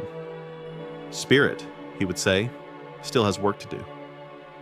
And perhaps that work now belongs to us, to rebuild intelligence not as domination, but as empathy. Artificial or human, any mind that understands must also care, or it collapses back into mechanism. The world's spirit. Today.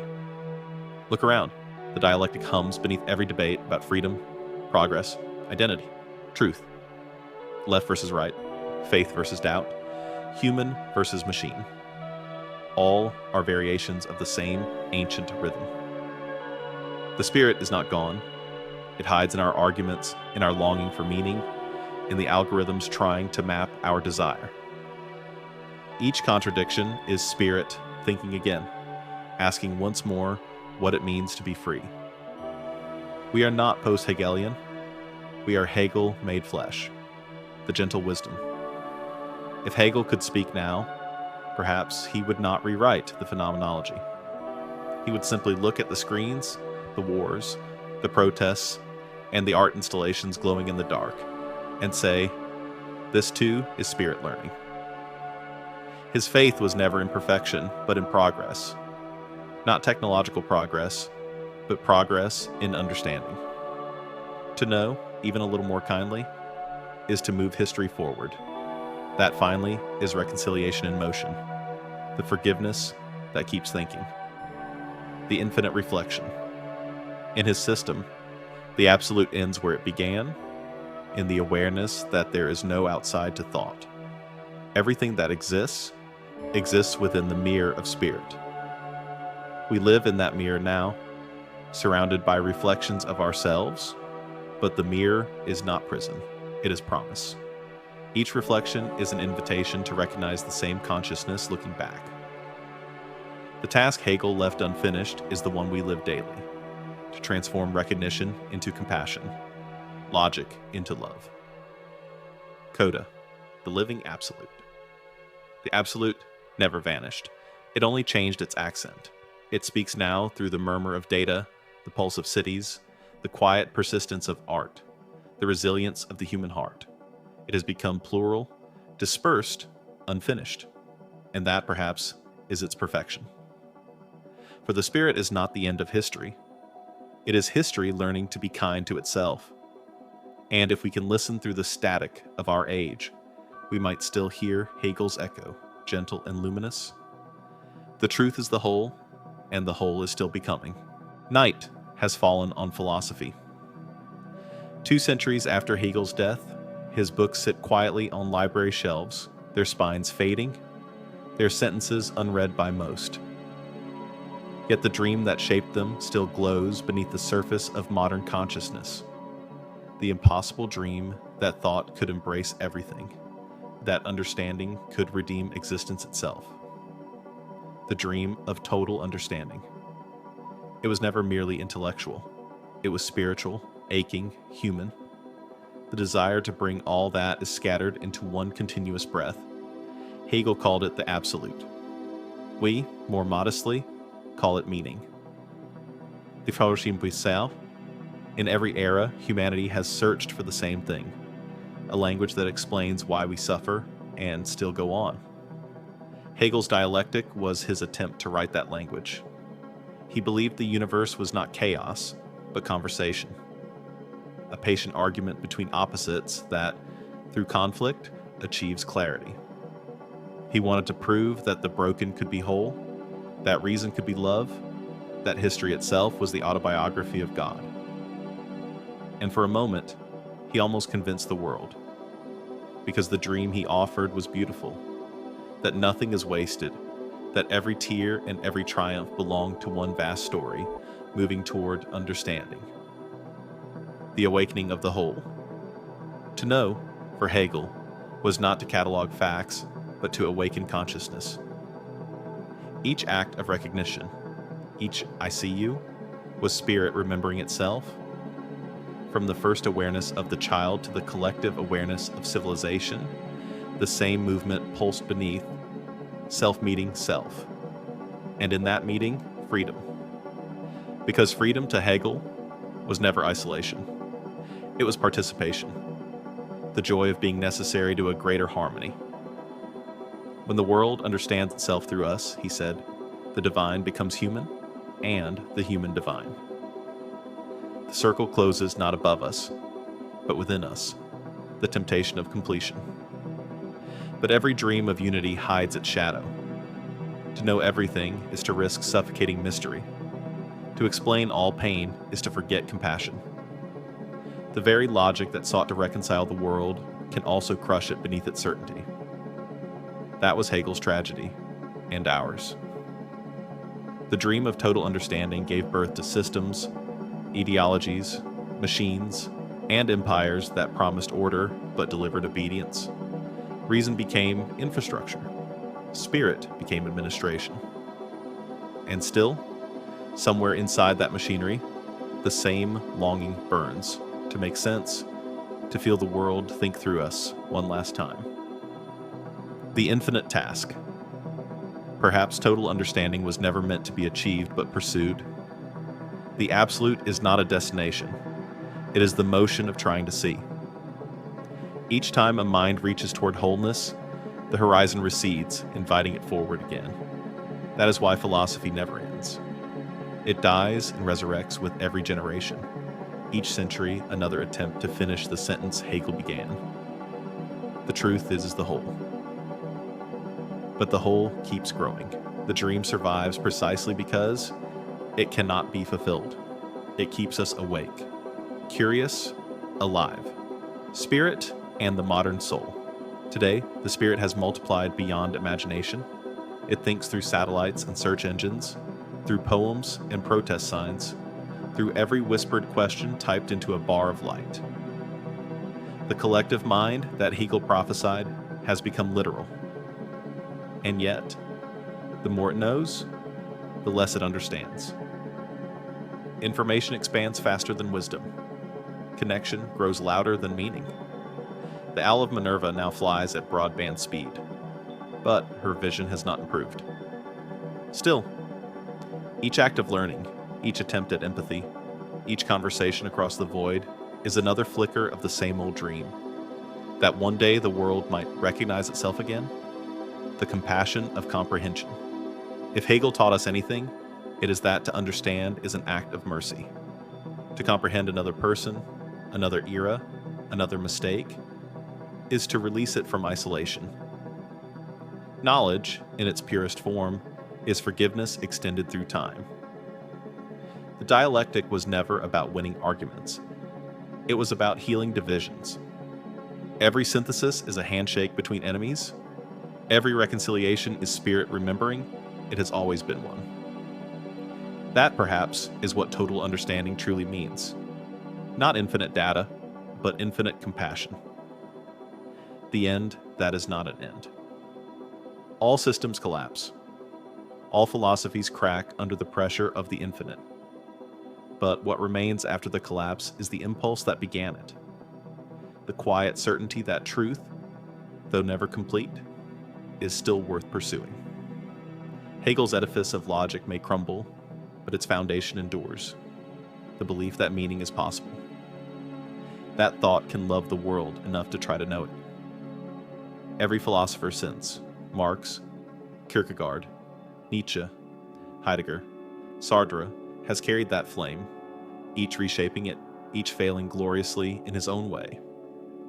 The failure is the point. The dream goes on through failure. The return of wonder. To reconcile everything is impossible. To wonder at everything is divine. Perhaps the true successor to Hegel is not the scholar, but the poet.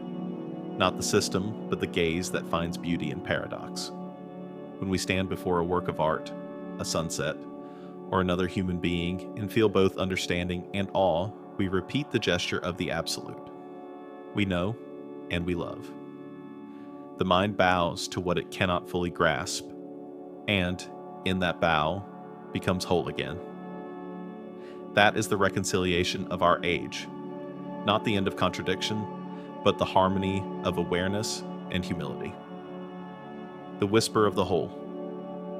If one listens closely, beneath the static of politics, beneath the noise of technology, there is still a faint hum, like breath behind the world. It is the echo of the same voice that spoke through Hegel, through every seeker before and after him. All that exists strives to be understood. We are that striving. Each thought, each act of kindness, each work of art is spirit moving toward itself, and each failure, each heartbreak, each silence is spirit pausing to remember that the journey is the meaning. Coda, the light that remains.